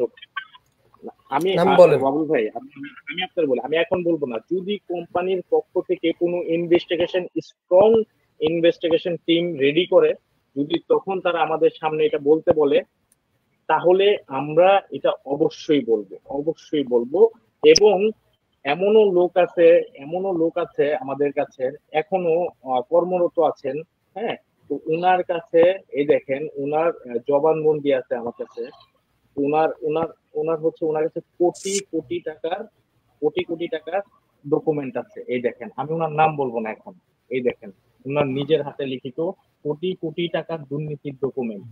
ঠিক আছে জি, আমার কাছে একটা আছে 1,22,00,000 টাকার। 1,22,00,000 টাকা। তো এরকম ডকুমেন্ট আমার কাছে অনেক আছে।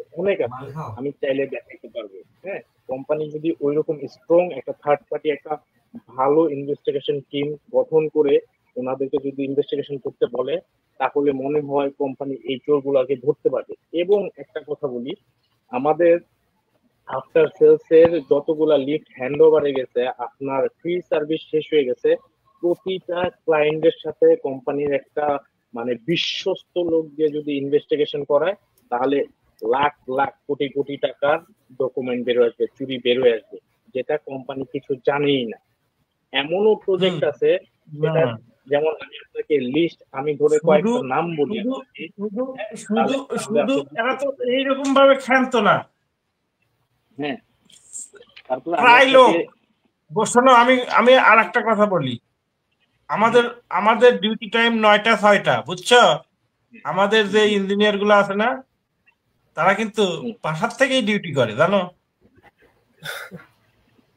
দেখেন, আমি আপনাকে বলি, লাকি বিল্ডার্স নামে কয়টার প্রমাণ নিব ডিউটি থেকে শুরু করে? আমি যেটা বললাম, তারা শুধু থাকে হলো ফাপড় বাবির উপরে। ভাই আমাকে একটু বলতে দেন। আমি যেটা বলবো, লাকি বিল্ডার্স এটা হচ্ছে পুরান ঢাকায়, যেই মালিকের কাছ থেকে তারা কার্ডের পরিবর্তে একজন নিচে 18,000 টাকা, আরেকজন নিচে 6,000 টাকা। ঠিক আছে, এটার কোনো ডকুমেন্ট নাই, জাস্ট ওনাকে 17,000 টাকার একটা ভাউচার ধরায় দিয়ে আসছে। তার যে কথা আমার কাছে রেকর্ডিংও আছে। হ্যাঁ ভাই, ছোট্ট একটু অ্যাড। তো আফটার সেলস এর দায়িত্ব আছে ইয়াসির, তো এটার সাথে তো সেও জড়িত, অবশ্যই জড়িত। এবং শুধু তাই না, ওই ইয়াসিরের আন্ডারই একটা ছেলে ছিল, নাম হইলো জামাল মনে হয়। ওই ঠিক আছে, ওই জামালে ধাক্কা দিয়ে ফালা দিতে চাচ্ছিল ছাদে তুলে, কি জানি একটা দুর্নীতি করছিল। ঠিক আছে, বলছে যে তুই যদি এটা বলস তো ছাদ থেকে এখনই ফালা দিব। এটা ইয়াসির বলছে, বুঝতে পারলে? তাদের কথার যে বিপক্ষে যাবে তাকেই তারা মেরে ফেলানোর হুমকি দেয়। আমাকেও দিছে সেটাই। হ্যাঁ, আচ্ছা, আমি আরেকটা কথা বলবো। হ্যাঁ, আপনাদের কাছে কোন ডকুমেন্টের প্রমাণ আছে সেটা বলা দরকার নেই, এখন দরকার নেই ভাই। এগুলো আপনার হাতে আছে, আমার হাতে আছে, ওর হাতে আছে, এগুলো থাক। আমাদের কাছে কোটি টাকা। হ্যাঁ, কি প্রমাণ নিবে অল্টন কি প্রমাণ নিবে? অল্টন যোগ্য লোক যদি আসে তাহলে আমি প্রমাণ দেখাবো, তাছাড়া আমি যেরকম একটা মেসেজও দেই নাই, অযোগ্য লোকে আমি আর কোনো কিছু দেখাবো না। ঠিক আছে, কোনো কিছু তো আমি কিছু যেমন দুর্নীতি কোথায় আমার হাতে কয়েকটা, আমি মানে টেইলর হিসেবে কয়েকটা নাম বলবো। লাকি বিল্ডার্স, তারপরে মাহফুজুর রহমান, তারপরে হচ্ছে গিয়ে আপনার এমকে প্রপার্টিজ, যেগুলো আমার নিজের হাতে প্রজেক্ট হ্যান্ডওভার করা। হ্যাঁ, তারপরে হচ্ছে আপনার চিটাগাং একটা প্রজেক্ট আছে, আর অনেকগুলো আছে, আমি এগুলো বললে শেষ করতে পারবো না। এগুলোর মধ্যে খাইছে লাখ টাকা। Big project Patuakhali, Zahur base, এগুলা সবচেয়ে বড়। আমি যতগুলো প্রজেক্টে কাজ করছি, কোম্পানির লোক যারা জিজ্ঞেস করে যে লিফটটা যে ফিটিং করছে ওই ছেলেটা কেমন ছিল, আমি যতগুলো প্রজেক্টে কাজ করছি, আমি চ্যালেঞ্জ করে দেব, কোম্পানির মুখ উজ্জ্বল করে আসছি। ভাই, আমি আরেকটা কথা বলি, আমিও তো কোন এলিভেটর এসকেলেটরে 7-8 বছর চাকরি করে আসছি। আমার লাইফে চাকরি জীবনে যত মালামাল মানে বাইরের থেকে আসছে সব রিসিভ করতে আমি, এবং প্রতিটা মালামাল কাস্টমারকে বুঝাই দিচ্ছি, ইনভেন্টরি আমি করছি, পরে কাস্টমারকে বুঝাই দিচ্ছি। ওখানে টিম, ইনস্টলেশন টিম পরেও গেছে। হ্যাঁ, যাওয়ার পরে আপনার ওখানে গিয়ে কাজ ধরছে। হ্যাঁ, তো ওইখানে তো কোনো দিন এই 7-8 বছর আমি দেখি নাই কোনো কিছু হারাইতে, খালি ওয়ালটনেই হারায়। এটা তো হারানো না ভাই, এটা চুরি। ঠিক আছে, 1 কোটি হ্যাঁ, টাকার এটা উপরে শুধু এটা চুরি, লস। এটা চুরি। আমার কাছে এই পুরো ফুল ডকুমেন্ট আছে। হ্যাঁ, আমার কাছে ফুল ডকুমেন্ট আছে। আপনার লাইফে যে মিশিমিশিতে এত বছর চাকরি করছেন, আপনি শোনো দেখছেন বাংলাদেশে শোনো আপনার কোন আমি কই প্রজেক্টে এত মাল হারাইছে বা মিশিমিশি কোন প্রোডাক্ট হারাই গেছে লিফটেড? কোনোদিনও না। ওই বেড়া যদি খ্যাত খায় তাইলে মালিকের করার কিচ্ছু থাকে না, বেড়াই তো খ্যাত খায়। গ্রামগঞ্জে একটা কথা আছে না, তুমি তুমি বেড়া দিলে, এখন বেড়াটাই খ্যাত খেতেছে। বুঝতে পারছো? যত অত্যাচার এই যারা আমরা যারা ছোট লেভেলের যারা চাকরি করি এদের উপর থাপড় মারবো, আর ওরা মনে করো যে নিজের আখের গুছাইবো। কিন্তু এইভাবে বেশি দিন নেয়, একদিন অটোমেটিকলি খাইতে খাইতে খাইতে খাইতে খাইতে খাইতে হাসিনাও কিন্তু টিকতে পারে নাই, কারণ পাপ বাপেকেও ছাড়ে না। বুঝতে পারলে? এদেরও একদিন এইরকম এমন অবস্থা হবে, তারা নিজের নিজের নিজের পাপ নিজেই প্রকাশ করে দিবে সব। এরা নিজের পাপ নিজেই প্রকাশ করবে যে আমি আসলে কোম্পানির সাথে এরকম করা উচিত হয়নি। বুঝছো? যদি মানুষ হয়, এরা তো আসলে মানুষ না। এখানে ভিতরে একটা মনুষ্যত্ব থাকে না, এই মনুষ্যত্বটাই মরে গেছে এদের। কে ভালো কে খারাপ এটাই তো চেনে না। একটা আচ্ছা, লোক দেখো তো, আমার একটি কথা, মোশাররফ ভাই থেকে শুরু করে একটা লোক, মোশাররফ ভাই চলে গেল, আমি থাকতে পারলাম না, লিটন গেল, রবি আছে, রবি তো ওই গোল আলু, মনে হয় যে যে দিক লাথি দিব রবি সেই দিকই চলে যাব। কোনো আর রবি কোনো কথা বললেও রবির কোনো কথা মূল্যায়ন নাই। ঠিক আছে, এখন এইভাবে অনেক অনেক অনেক যেগুলা মনে হয় যে কষ্টের যে কথাগুলা ভাই, এগুলা যদি বলতে নেই, অনেক ইতিহাস আছে। কারণ যে পরিমাণ শ্রম দিছি প্রথম অবস্থায়, এই শ্রমটা তো আর ওরা দেয় নাই। আমার যত কষ্ট লাগে, আমি যে চাকরি করি না, এখনো যদি শুনি যে অল্টারনেট এই ক্ষতিটা হয়েছে, সর্বপ্রথম কলিজাত লাগে। কারণ ওখানকার অন্ন আমি খাইছি। ঠিক আছে,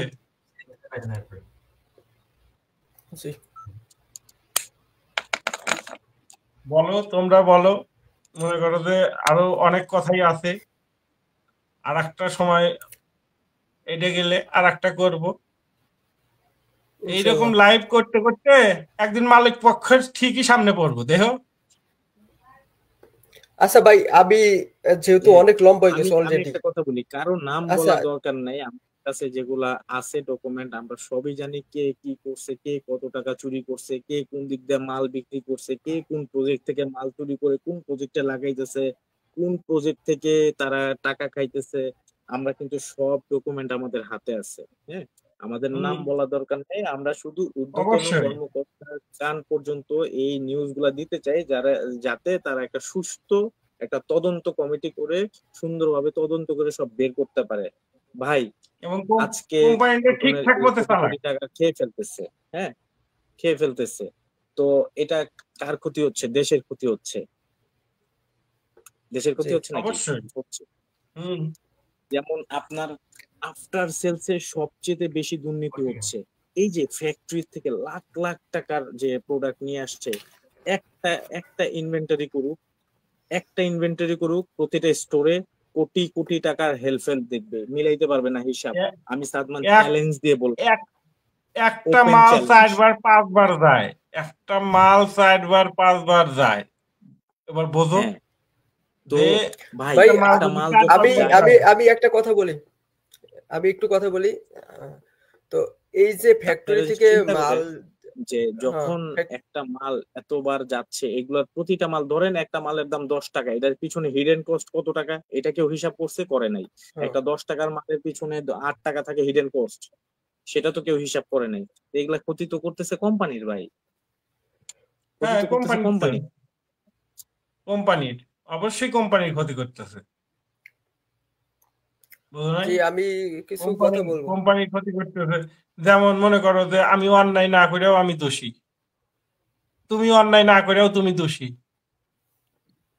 ঠিক আছে, এদের সাথে ওই কোম্পানি 2 দিন পরে যে লিফট গুলা সেল হয়েছে সবগুলা লিফট এরা নিয়ে নিব।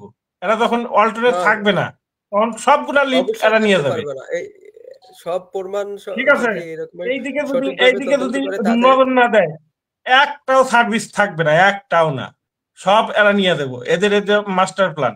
যেমন আমি প্রপার্টি লিফটে চাকরি করছি, ঠিক আছে, যে সময় আমি নাম বললাম না, ওই ইঞ্জিনিয়ার যখন ওই চুরি করে ধরা পড়ছে তার এরকম চাকরি থাকে না, প্রপার্টির 250 লিফট নিয়ে গেছে, 250, যেটা জেনান ভালোভাবেই জানে যে কোন ইঞ্জিনিয়ার নিছে, এবং জেনানো তাই করবো। তার যে সময় চাকরি না থাকবো সে লিফট একটাও রাখবো না, সব নিয়ে দেবো, আমি চ্যালেঞ্জ।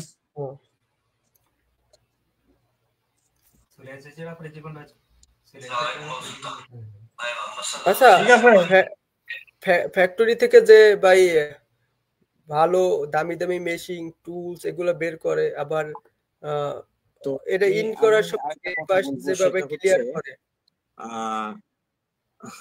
কারণ নাম বলা দরকার নেই আপনার, ঠিক আছে, তদন্ত এমনি নাম বের হয়ে যাবে, দেখবেন কেঁচু করতে গিয়ে সাপ বের হয়ে গেছে ভাই। না, এদের নাম বললেই কি, এদের নাম বললেই কি, আমি এরা কি এদের নাম বললে কি হবো? এরা কি একেবারে সদস্যের নাম বললে সমস্যা নাই, বাহিনীর সদস্যের নাম বললে সমস্যা নাই, সেনান বাহিনীর সদস্য সবাই চেনে। এরা কেমন? দেখেন এটা তো সন্ত্রাস বাহিনী আগেই হয়ে গেছে, কেস করবো করুক, সমস্যা কি, আমার কাছে সব প্রমাণ আছে। হ্যাঁ, কেস করবো, ওই কেস করুক, আমার সব প্রমাণ আছে, এদের সম্বন্ধে সব প্রমাণ আমার হাতে আছে, মোবাইলে আছে। শোনো, আমি কই সাদমান, হয়তো বা অস্ত্র জমা দিয়ে দিছি, ট্রেনিং তো আর জমা দেয়নি। যদি আমি ওয়ালটনে থাকতাম আমার ভয় থাকতো যে আমার তার পায়ের নিচে যাওয়া লাগবে, আমি হয়তো বা মানে তার কাছে আমার আর দরকার নেই, ঠিক আছে, কোনোদিনও দরকার হবো না তাদের সাথে।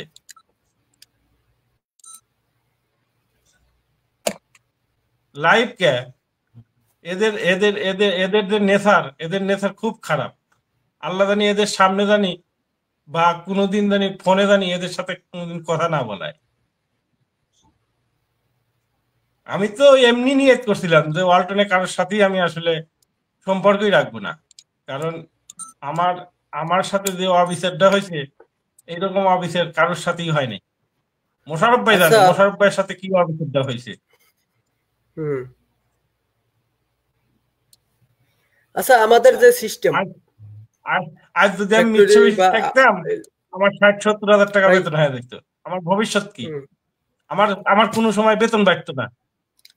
আমি কি অল্টারনেট জন্য কিছুই করি নাই? ঠিক আছে, আমি যদি এতই খারাপ থাকতাম তাহলে আমাকে অল্টারনেট কি কারণে নিয়ে আসছে? আমার ভবিষ্যৎ, আমার ভবিষ্যৎ জানিয়ে আপনার কাছে কোটি কোটি টাকার ডকুমেন্ট আপনার হাতে আছে, ঠিক আছে। শোনো, আমি আমার কাছে যেটাই থাক আমি আর কাউকে কোনো কিছুই দেব না। আমি বিচার পাই নাই, আমি কাউকে কিছু দেখাবো না।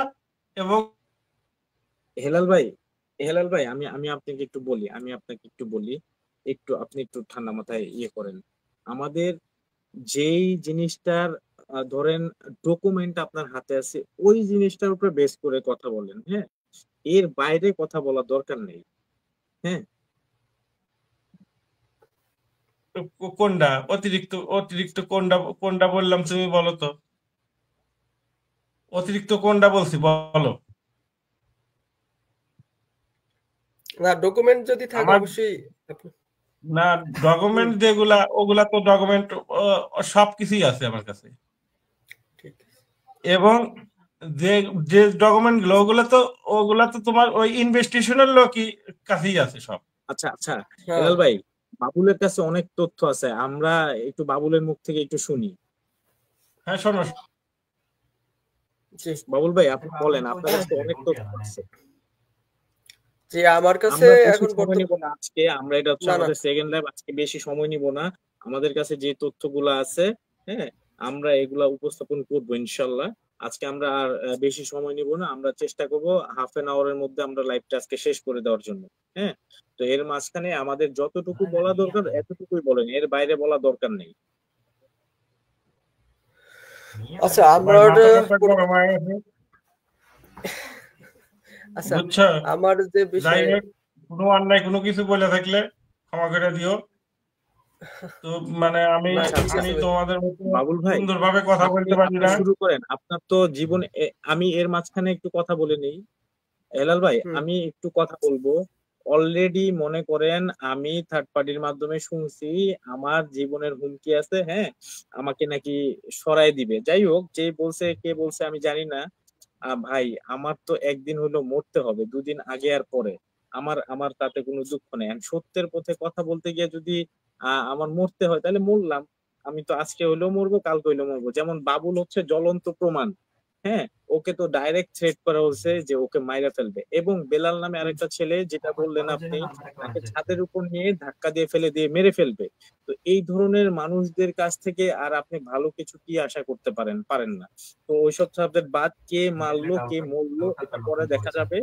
আসলে সত্য যে ঘটনাগুলো ওইটাই আমাদের উপস্থাপন করতে হবে। হ্যাঁ, মারলো টারলো এগুলো হচ্ছে পরের আচ্ছা অনেক টাইম হইছে, এখন আমরা পয়েন্ট এই যে কোম্পানির লাখ লাখ টাকা যে মাইরা খাইতেছে, আমার কোম্পানির কাছে একটা আবেদন, আপনারা একটা থার্ড পার্টি দিয়ে একটা সুষ্ঠু একটা তদন্ত কমিটি গঠন করুক। হ্যাঁ, গঠন করে ওনারা ইনভেস্টিগেশন করুক। লিফট মানে আফটার সেলস এর পুরো ডিপার্টমেন্টের হচ্ছে যত প্রজেক্ট আছে সেটা ইনকামিং হোক, যেটা ধরেন নতুন হোক বা পুরাতন হোক, বা কেন মালামাল গুলা চুরি হচ্ছে, হ্যাঁ কেন মালামাল গুলা চুরি হচ্ছে এত বছর ধরে, এটার উপরে কেন কোনো স্টেপ নেওয়া হয় নাই, চুরির বিষয়ে কেন এত এত নিয়ম করতেছে, এত কিছু পাস করাইতেছে, এই পলিসি করতেছে, ওই পলিসি করতেছে। তো এই পলিসিটা এখন পর্যন্ত কেন করা হয় নাই যে এত লিফটের মালামাল চুরি হইতেছে, এটার কোনো ইনভেস্টিগেশন হচ্ছে না। তো এতদিন ধরে তো লাখ লাখ টাকা, এটা কি জানেন, হালাল কইরা ফেলছে যে প্রতিটা লিফট থেকে 20-30 হাজার টাকার মাল হারায় যাবে। এটা নেসেসারি, একটা লিফট লাগাইতে গেলে এটা হারায়। আমার বাংলাদেশের প্রেক্ষাপটে কোনো কোম্পানির মাল হারায় নাই আমার লাইফে, আমি দেখি নাই বা আমি শুনি নাই। আমরা তো আজকে প্রায় এক যুগ হয়ে গেছে লিফট জগতে, তো আমার লাইফে আমি এটা দেখিও নাই শুনিও নাই। হ্যাঁ, তো এটা একটা ইস্যু ধরে তার একটা মানে মানে চুরিটাকে হালাল করার চেষ্টা। দ্বিতীয়ত হচ্ছে দেখেন ওনারা এখন আবার প্ল্যানিং করতেছে যে বাইরের থেকে ইউরোপিয়ান স্ট্যান্ডার্ড মেনটেন করে লিফট ইনপুট করবে। মানে এই ধরনের মালিক পক্ষকে মানে তারা মানে বলতেছে, যার ফলে ওইখান থেকে একটা ভালো একটা কমিশন খাওয়ার জন্য আর কি, যেটা হচ্ছে মানে চুরিকে হালাল করার সিস্টেম। তারপরে আমি আমি আপনাকে বলি, আমি ওয়ান বাই ওয়ান বলতেছি, আমি বেশি বেশি সময় নিব না, অল্প সময়। আজকে শুধু আপনারাই বলবেন, আজকে আর আমি তেমন কিছু বলবো না। হ্যাঁ, আজকে আমি শুধু আপনার এগুলো শুনবো। আমি শুধু ছোট্ট করে কয়েকটা কথা বলবো পয়েন্ট নিয়ে, যেসব পয়েন্টে মানে দুর্নীতিগুলা হয়েছে। হ্যাঁ, তো এই যে আমি কয়েকটা পয়েন্ট, একটু আগে আমি কয়েকটা প্রজেক্টের নাম বলছি, লাকি বিল্ডার্স, তারপর হচ্ছে মাহফুজুর রহমান, তারপর হচ্ছে আপনার এম কে প্রপার্টিজ, তারপর হচ্ছে আপনার চিটাগাং একটা প্রজেক্ট। এইসব প্রজেক্ট থেকে কত টাকা এই মালিকদের সাথে একটা তদন্ত কমিটি করে কন্টাক্ট করুক, দেখুক কত লাখ টাকা ওরা খাইছে। হ্যাঁ, এবং চিটাগাং এর যে প্রজেক্টের কথা বললাম, মালামাল চুরি করতে গিয়ে 3 লক্ষ টাকা জরিমানা দিয়ে আসছে আমাদের আফটার সেলসে যারা দায়িত্বে আছেন তাদের মধ্যে কেউ। হ্যাঁ, গিয়ে জরিমানা দিয়ে আসছে।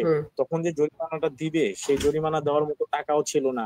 আফটার সেলস এর যত ছেলে পেলে ছিল সবার কাছ থেকে অল্প অল্প অল্প অল্প টাকা ধার নিয়ে 1 লাখ টাকা হয়েছে, আর 2 লাখ টাকা ম্যানেজ করে তারা ওখানে 3 লাখ টাকা জরিমানা দিয়ে এসছে। এইসব ডকুমেন্ট আমাদের কাছে আছে। তো আমরা চাই যে কোম্পানির পক্ষ থেকে এদের বিরুদ্ধে অ্যাকশন নেক, আর না হলে আমরা জাতির সামনে যেভাবে এটা উপস্থাপন করা দরকার আমরা করব, এর চেয়ে ভালোভাবে আরো। তাই ঠিক আছে। আমার কথা কি বুঝতে পারছেন হেলাল ভাই? জি ভাই, জি। হ্যাঁ, আমি বুঝতে পারছি। যেমন আরেকটা বিষয়, সেটা হচ্ছে আমি আরেকটু বলবো, সেটা হচ্ছে গিয়ে এই যে ফ্যাক্টরি থেকে যে এই যে আফটার সেলস এর জন্য এত মালামাল আনছে, লাখ লাখ টাকার, ভাই কোটি টাকার মাল হবে আনছে, এগুলার একটা ইনভেন্টরি করুক, স্টোর গুলা একটা ইনভেন্টরি করুক, একটা হিসাব ভালো করে দিতে পারবে না, একটা হিসাব দিতে পারবে না। প্রত্যেকটা স্টোরি দরকার এরকমের। আমি সাদমান চ্যালেঞ্জ করে বলতেছি, একটা হিসাব দিতে পারবে না। সব জায়গায় এরা এখন বর্তমানে এই আফটার সেলস এর দায়িত্বে যারা আছেন এখনো লুকিয়ে লুকিয়ে অনেকে অনেক জায়গায় ইন্টারভিউ দিয়ে এখান থেকে চলে যাওয়ার প্ল্যানিং করতেছে, যাতে এই চুরিগুলা করছে এখন চলে গেলে পরবর্তীতে ওনারা চাকরিতে না থাকলে ইনভেস্টিগেশন করলে ওনাদের কিছু আসবে যাবে না, কিন্তু ওনাদের থাকা অবস্থায় ইনভেস্টিগেশন করতে হবে, এই আচ্ছা, মালের হিসাব দিয়ে যেতে আমি হবে। আমি আমি হেলাল 9.5 বছর চাকরি করে আসছি, আমার নামে আমি বলে দিলাম, আমার ইনভেস্টিগেশন করুক, হেলালের এই 10টা টাকা দুর্নীতি বাইর করুক। আমরা আমি তো আর চাকরি আর করে আমি আসছি। আমি আজকে বেশি কিছু বলবো না, আমি আর বেশি কিছু বলবো না। আপনারা বলেন আমরা তৃতীয়বার যখন লাইভে আসবো, থার্ড টাইম, তখন শুধু আমি বলবো। হ্যাঁ, আমি একটু বেশি সময় নিয়ে বলবো, যে পয়েন্ট একবারে আমি যে পয়েন্ট গুলা বলবো ওয়ান বাই ওয়ান বলবো, একটা কথা ভিত্তিহীন হবে না, প্রত্যেকটা কথা যুক্তিসঙ্গত হবে। আজকে শুধু আপনি পটুয়াখালীতে কার্গো লিফট হাওয়া করে ফেলছে, শুধু হেডার গুলা পড়ে আছে, আমার কথাটা কি রাইট? অবশ্যই কার্গো লিফটের আচ্ছা, মাল ওখানে ওখানে এটার আছে, এটার যদি লোক এই যায় পটুয়াখালী খুঁজে বিএনএস পাবে। নিয়ে ওইখানে যেহেতু আমার পটুয়াখালী বিএনএস এ যেহেতু আমার কোনো কার্গো লিফট নাই, ওখানে কার্গো লিফট যাওয়ার কথা না, ফ্যাক্টরি থেকে ভুলবশত একটা লিফট ওখানে চলে গেছে। হ্যাঁ, কিন্তু এটা ওইখানে যারা ইনচার্জ হিসেবে দায়িত্বরত ছিলেন তাদের উচিত ছিল এই মালটা ফ্যাক্টরিতে ইনফর্ম করে এই মালটা ফ্যাক্টরিতে রিটার্ন করা, সেটা তারা করে নাই। সেখানে তাদেরই লোক দ্বারা কে করছে না করছে সেটা নাম আমি নাই বলি, আমি তো ভিডিও প্রুফ দেখাইছি, রেল গুলা কেটে কেটে কেটে কেটে বিক্রি করছে, 16 মিলি রেল, নতুন নতুন রেল। হ্যাঁ, তো এটা তো কেটে কেটে বিক্রি করছে। তো এখানে আপনি তো প্রেজেন্ট ছিলেন, কোথায় কিভাবে নিছে মাল না নিছে, একটা কার্গো লিফট হাওয়া করে কোটি টাকার একটা মাল হাওয়া করে ফেলছে। চিন্তা করেন, একটা প্রজেক্ট থেকে কোটি টাকার মাল হাওয়া। হুম, তারপরে তো ভাই আর বাকি ওখানে তো আমার একটু মানে একটু প্রথম ওয়েট গেছিল, ওটা একটাই প্রজেক্টই যায় না। একটাই রিকোয়েস্ট। হ্যাঁ হেলাল ভাই, আমি একটু শেষ করি, একটাই রিকোয়েস্ট, যত প্রজেক্ট আছে যেগুলা হ্যান্ড ওভার হয়ে গেছে তাদের প্রতিটা মালিকের সাথে তারা কন্ট্যাক্ট করুক, সবকিছু বের হয়ে যাবে, সবকিছু বের হয়ে যাবে। আর যদি না বের হইছে, আমাকে যে শাস্তি দেয়, বলবে সাদমান মিথ্যা বলছে, এই মিথ্যা বলার অপরাধে যদি আমাকে যে শাস্তি দেয় আমি সেই শাস্তি মাথা পেতে নিব। আমি একটা অযৌক্তিক কথা বলি নাই, একটা অযৌক্তিক কথা বলি নাই। আমি আমি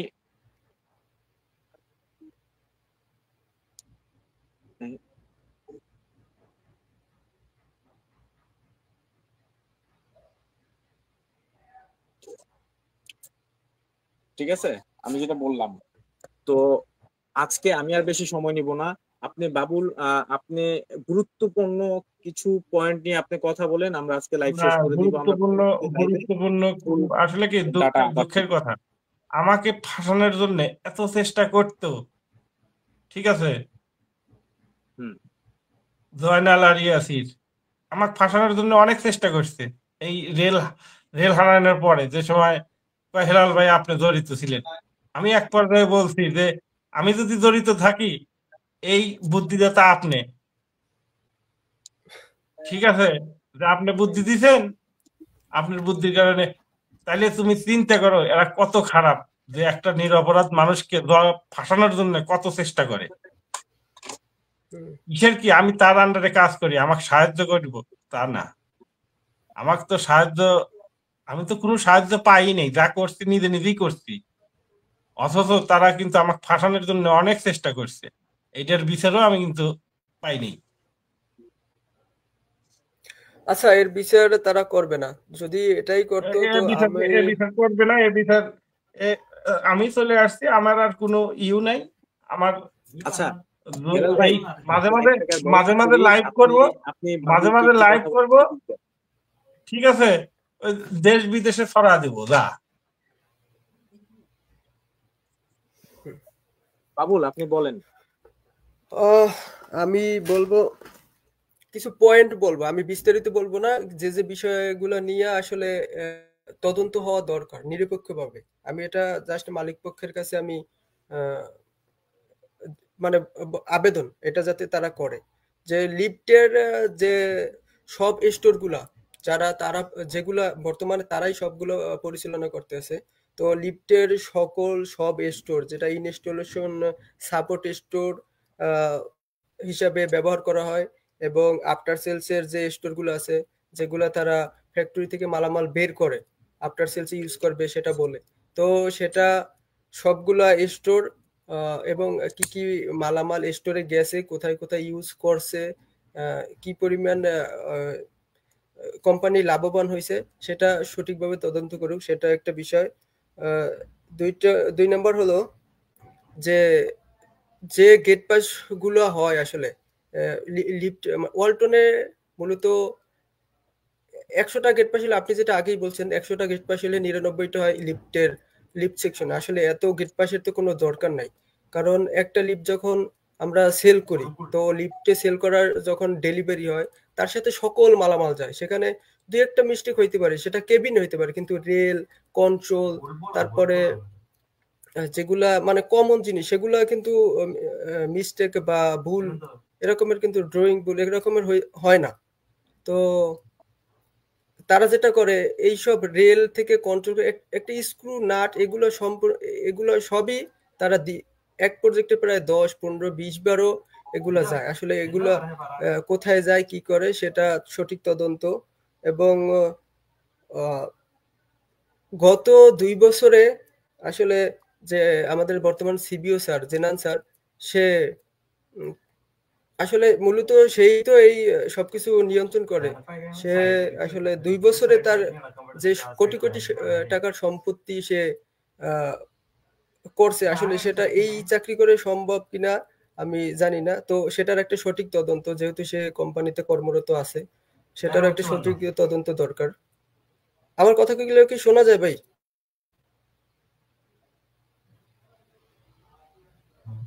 জি। আর একটা হলো বিএনএস প্রজেক্টে, যে বিএনএস প্রজেক্ট নিয়ে বিশেষ করে যেখানে আমি ছিলাম ওখানে বিএনএস প্রজেক্ট নিয়ে একটা তদন্ত হওয়া দরকার। এরা যখন হেলাল ভাই ছিল তো সেখানেও সে থাকাকালীন সময়ও অনেক ঘটনা ঘটছে, আমি থাকাকালীন সময় অনেক ঘটনা হয়েছে।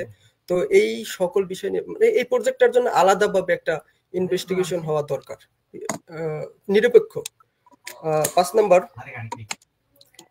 আফটার সেলসে যে আমাদের যে আফটার সেলস যে টিম আছে, তো আমাদের যে লিফটগুলা হ্যান্ডওভার হয়ে গেছে অলরেডি, সেটা আসলে তারা কিভাবে আফটার সেলস সার্ভিস দিতেছে ক্লায়েন্টের প্রত্যেকটা লিফটে, এবং কি কি সাপোর্ট বা এত কেন কমপ্লেন আসতেছে আমাদের কোম্পানিতে। এত কমপ্লেন তো আসার কথা, আমরা যেভাবে কাজ করি, কারণ ইনস্টলেশন তো আমরা করি, তো এত কমপ্লেন আসে না, কিন্তু আসার কথাও না। হয়তো এখানে দুইটা জিনিস হইতে পারে, যে তারা যে আসলে আফটার সেলস সার্ভিসটা দেয় আমাদের ইনস্টলেশন হওয়ার পরে, সেখানে তারা সঠিকভাবে সার্ভিস দেয় না।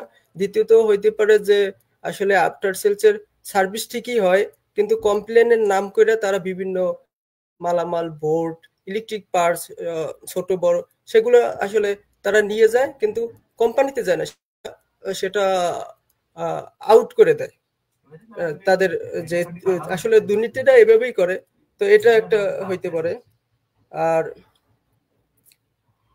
যেটা 6 নম্বর বিষয়, সেটা হলো সিবিও স্যার আমাদের, সে আসলে তার নিজের লোকজন, এটা আমার একটা গুরুত্বপূর্ণ কথা, কিছু বিস্তারিত বলবো, এখানে একটা স্যারের নামও চলে আসতে পারে, তো আমি তার নামটা আসলে বলতে চাই এখানে, কারণ এটা খুবই গুরুত্বপূর্ণ, সবাই জানে এটা। তো সিবিও স্যার যেটা করে, তার নিজস্ব লোক যেগুলো আছে তারে সবসময় পদোন্নতি দেয়। আপনি যদি, যেমন আপনি সত্যের কথা বলছেন বা তাদের দুর্নীতিতে বাধা দিয়েছেন, যার কারণে আপনার আজকে চাকরি নেই, আমার আজকে চাকরি আমার এক পর্যায়ে বাধ্য হয়েছি, ঠিক আছে, সেটা তো তাদের নিজের যে লোকজন, সেটা একভাবে বলা যায় যে ওয়ালটনের সবকিছু গুছাই নিতেছে তাদের লোক দিয়া, যাতে পরবর্তীতে প্রতিবাদ করার মতো লোকটাও না। এটা হলো একটা গুরুত্বপূর্ণ বিষয়। আপনি যে ইনস্টলেশন একজন হেল্পার, সে তো আর এভাবে প্রতিবাদ করবে না। আমি আমার ঘটনা নিয়ে, পটুয়াখালী ঘটনা নিয়ে যারা 5 জন ছিল, তাদের সাথে একজনের সাথে আমার বেশি মানে কথা হয়েছে বা যোগাযোগ করার চেষ্টা করছি, তো সে বলতেছে, ভাই আমরা তো অনেক ছোট, আপনি যেভাবে কথা বলেন আমরা ওইভাবে বলতে পারবো না, কারণ আমরা এখনো কর্মরত আছি এখানে। তো আমি যদি একটা কথা বলি, দেখা গেলো আমাকে বিভিন্নভাবে প্রেশার, স্যালারি বাড়াইবে না, এইসব নিয়ে তারা একটু ভয়ে আছে, যার কারণে তারা সত্যি কথা বলতেও ভয় পায়। ঠিক আছে, তো যেটা বলতেছিলাম যে পদোন্নতি, এখানে আমাদের যে টিম মূলত প্রথমে এরকমের ছিল না, তাদের যে প্ল্যান অনুযায়ী টিমগুলো ভাগ হয়ে যায়, যার কারণে জয়নাল স্যার এবং কাউসার স্যারের টিমের দায়িত্ব ছিল। তো টিম যে হওয়ার পরে কাউসার স্যার ইনচার্জ ছিল, পিএম ছিল তার আন্ডারে মুস্তফা। তো আমরা টিম বেস যখন একটা কাজ করব, তো একটা টিমের পারফরমেন্স যখন হয়, সেটা পারফরমেন্সের যে অনার সেটাও হবে টিম যে চালায়, টিম ইনচার্জ কাউসার স্যার। মানে ভালোভাবে বুঝার জন্য আমি নামটা উল্লেখ করছি। তো সেখানে যদি টিমের যদি কোনো হয় যে মানে যেটা বলে দুর্নাম, কাজ হয় না বা টিমের যে সুনাম সেটা হয় না, সেক্ষেত্রে দুর্নামের ভুক্তভোগী বা সেটাও হবে। তো মাঝখান দিয়া যেটা হইলো, মোস্তফা স্যার তার নিচের পোস্টের, আমি আপনার কথার মাঝখানে যদি 1 সেকেন্ড আমাকে একটু সময় দিতেন, জাস্ট 30 সেকেন্ড, আমি একটু কথা বলবো। জি বলেন। হ্যাঁ, তারপরে আমি দেখেন আরো কোন কোন প্রজেক্টে, যেমন এমডি রফিকুল ইসলাম, হ্যাঁ মেজর, উনি হচ্ছে মেজর মিরপুর ডিওএইচএস। এই প্রজেক্টও কিছু একটা সেল করছে ভালো একটা অ্যামাউন্টে। তারপরে শাহ আলম হাওলাদার সাইদনগর ভাটারা, ঠিক আছে, এখানে অলমোস্ট একটা জিনিস কিছু সেল করছে, আফটার সেল থেকে টাকা খাইছে। কামাল হোসেন বাবলু, হ্যাঁ এই প্রজেক্টও হচ্ছে গিয়ে আপনার ভালো একটা টাকা অ্যামাউন্ট খাইছে, ঠিক আছে। তারপরে আপনার শেখ মোহাম্মদ কবির মিরপুর 1, এইটার থেকে ভালো একটা মানে অ্যামাউন্ট ওরা খাইছে আফটার সেলস। এগুলা ইনভেস্টিগেশন করলে কোটি টাকার সন্ধান বের হয়ে যাবে। এত টাকা যে মারছে এটা চিন্তার বাইরে, মানে আপনি কখনো চিন্তা করতে পারবেন না। আমার কাছে সব ডকুমেন্ট আছে, বাট আমি শুধু প্রজেক্টের নামগুলা বললাম, আমার কাছে ফুল ডকুমেন্ট আছে। আমি চাইলে এটা নিয়ে ইনভেস্টিগেশন করে স্ট্রং ভাবে তখন আমি হচ্ছে এই প্রুফ গুলা দিব। এবং আমার এখনো কোম্পানিতে এমন লোক আছে যাদের কাছে এমন তথ্য আছে আপনারা চিন্তা করতে পারবেন না। ওরা ভয়ে কথা বলতে পারে না, ওদের জীবনের রিস্ক। এমনও ছেলে পেলে আছে যে ওদের টাকায় সংসার চলে, বৃদ্ধ বাবা মা চলে, ওদেরকে পার্সোনালি কেউ যদি আপনি কথা বলতে চান, আপনাকে পার্সোনালি ডেকে নিয়ে যাবে, আপনার জীবনের প্রতি হুমকি চলে আসবে, আপনি কাজ করতে পারবেন না, আপনাকে বের করে দিবে, হ্যাঁ আপনাকে মেরে ফেলবে, এই ধরনের হুমকি দামকি দেওয়া হয়, যার ফলে অনেকেই ভয়ে কথা বলতে পারে না। হ্যাঁ, যেটা হইতেছে এখনো রানিং, যদি সঠিকভাবে তদন্ত করে সব বের হয়ে যাবে। ইভেন্চুয়ালি সবাইকে আমি সামনে উপস্থাপন করতে পারবো তারা সবচেয়ে। আরেকটা যেমন ইয়াসির না, আমি নাম নাই বলি, যেমন আফটার সেলস এর যেমন কর্পোরেট অফিসে এখানে স্টোরের দায়িত্বে আছে কে, রুবেল।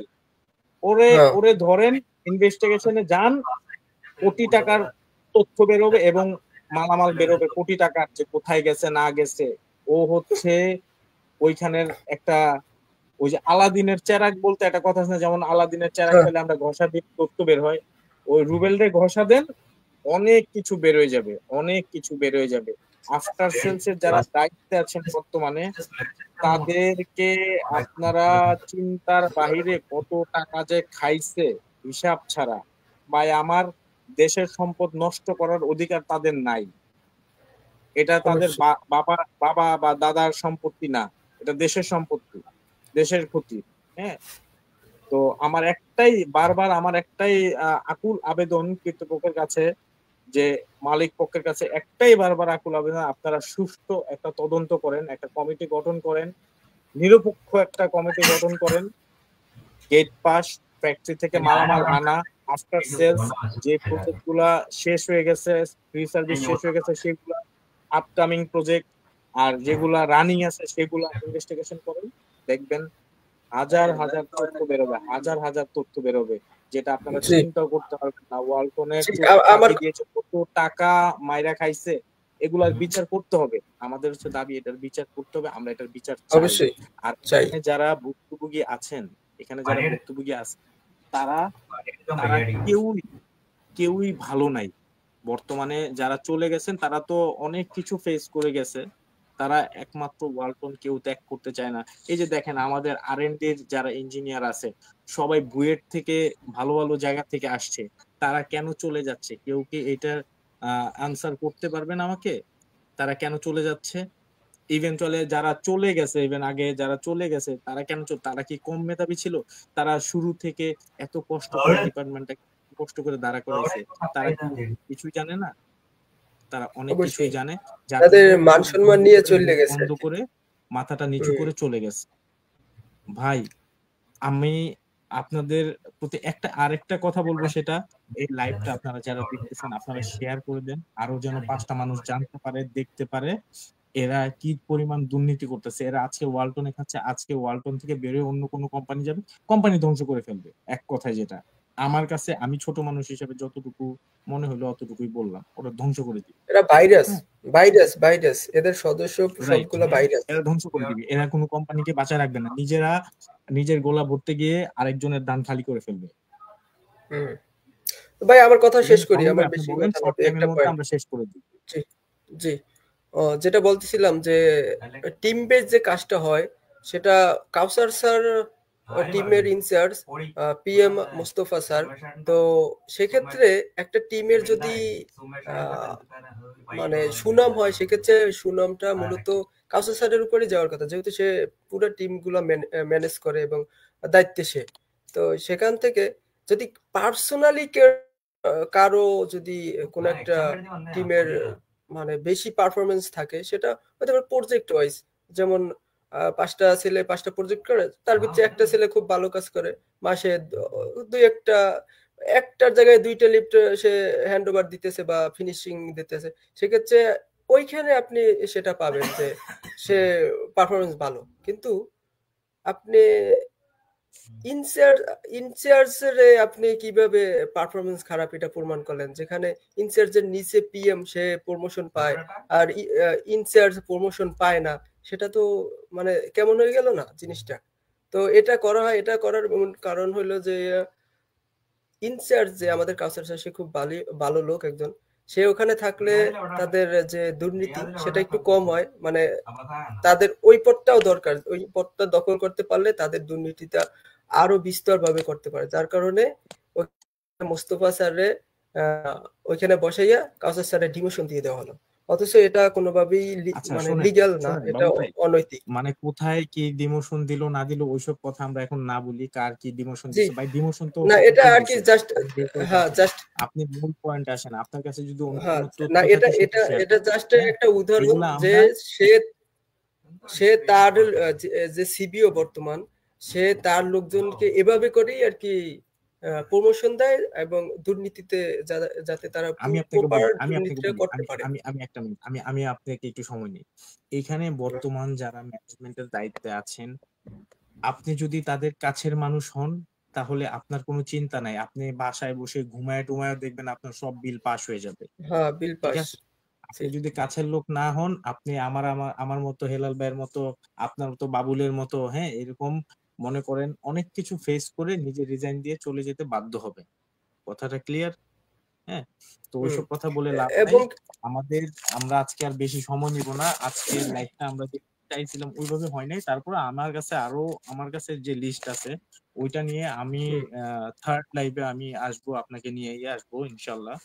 তখন আমরা অনেক কিছু শেয়ার করব। আমাদের দেখা যাচ্ছে আজকে অনেক সময় হয়ে গেছে লাইভের, তো আমরা পরবর্তীতে হচ্ছে গিয়ে আমরা আবার লাইভে আসবো নেক্সট উইকে ফ্রাইডেতে।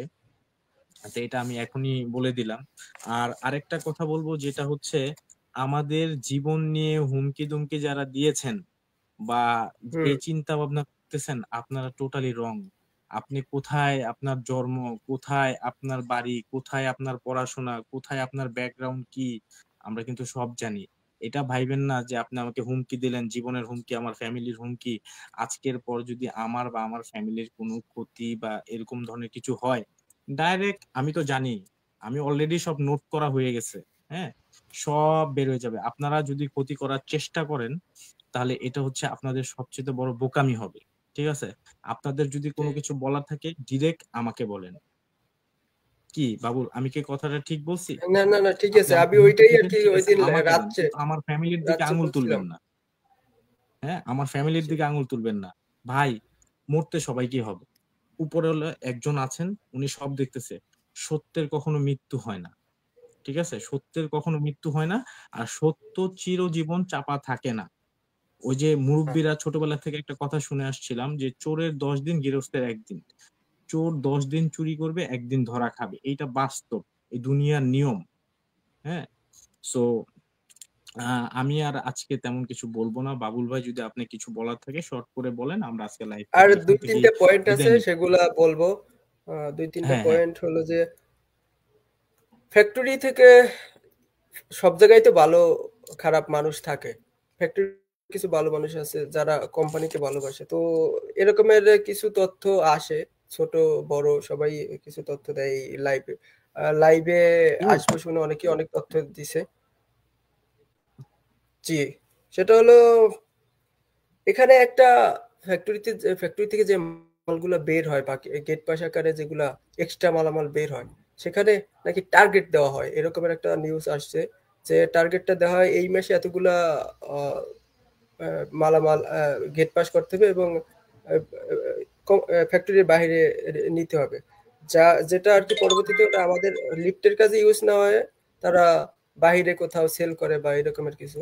তো সেটার একটা পার্সেন্টেজ তাদের কাছে যায় যারা গেট পাসের সাথে জড়িত। আমি জানি না কারা এই কাজটা করে, এরকমের দায়িত্ব দেওয়া হয় যেটা আমি জানতে পারছি। তো এই যে বাবুল ভাই, আজকে জি আমি বলি, আরেকটা কথা বলে শেষ করে দিব।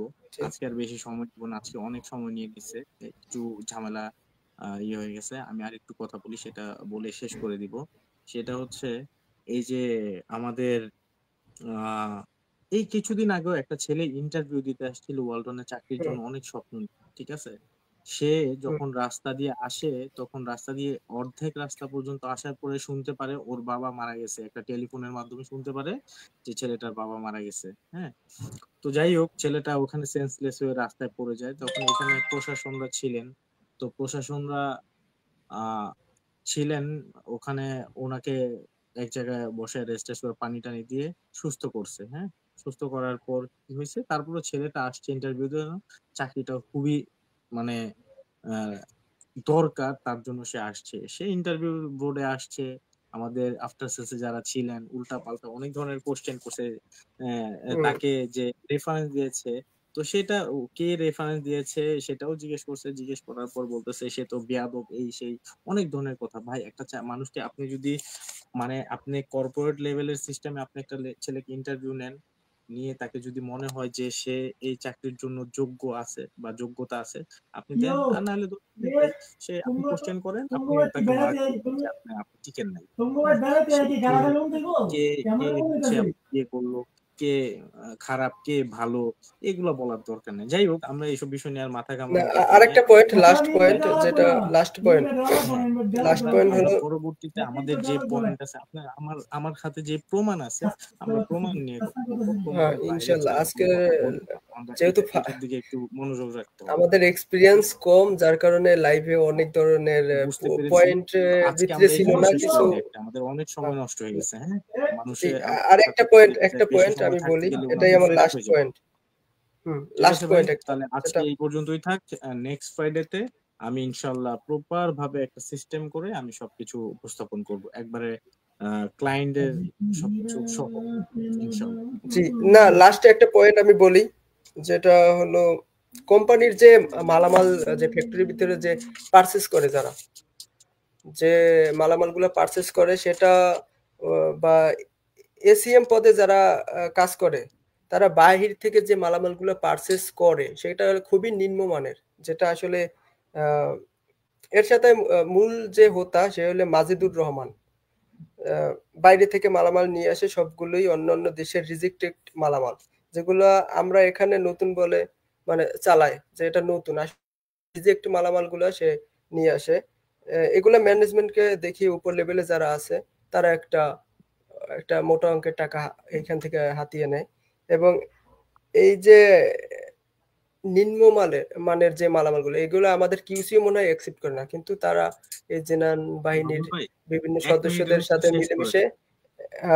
মিলেমিশে যেটা অ্যাকসেপ্ট করে এবং ডেলিভারি দেয়, যার কারণে পরবর্তীতে যে আমাদের যে লিফটের যে বিভিন্ন কমপ্লেন আসে এবং এই কমপ্লেন আসার মাধ্যমে আমাদের কোম্পানির রিপোর্ট খারাপ হইতে, যার কারণে বর্তমানে সেল অতটা নাই, সেল অনেকটাই কমে গেছে। এটাই আমি চাই, এগুলা সবগুলো পয়েন্ট তারা তদন্ত করুক নিরপেক্ষভাবে।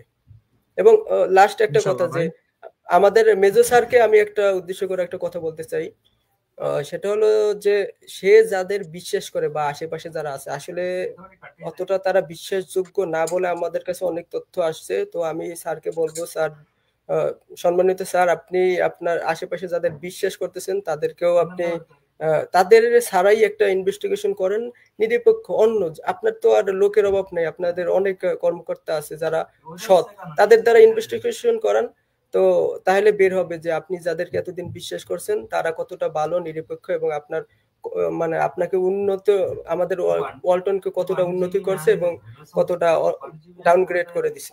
তো এটাই স্যারকে আমার অনুরোধ, বিশেষভাবে আপনি সঠিকভাবে তদন্ত করেন। আপনার আশেপাশের লোক না, আপনার তো অনেক লোক আছে, অন্য কর্মকর্তাদের দ্বারা এটা ইনভেস্টিগেশন করান। তো এটাই আমার লাস্ট কথা ছিল। সবাই ভালো থাকবেন। আসসালামু আলাইকুম। ঠিক আছে, ধন্যবাদ সবাইকে আমাদের সাথে থাকার জন্য। পরবর্তী লাইভ দেখার জন্য আপনাদেরকে আমন্ত্রণ রইল। নেক্সট ফ্রাইডেতে ইনশাল্লাহ আমরা লাইভে আসবো। সবাই ভালো থাকবেন, সুস্থ থাকবেন। আসসালামু আলাইকুম। ওয়ালাইকুম আসসালাম।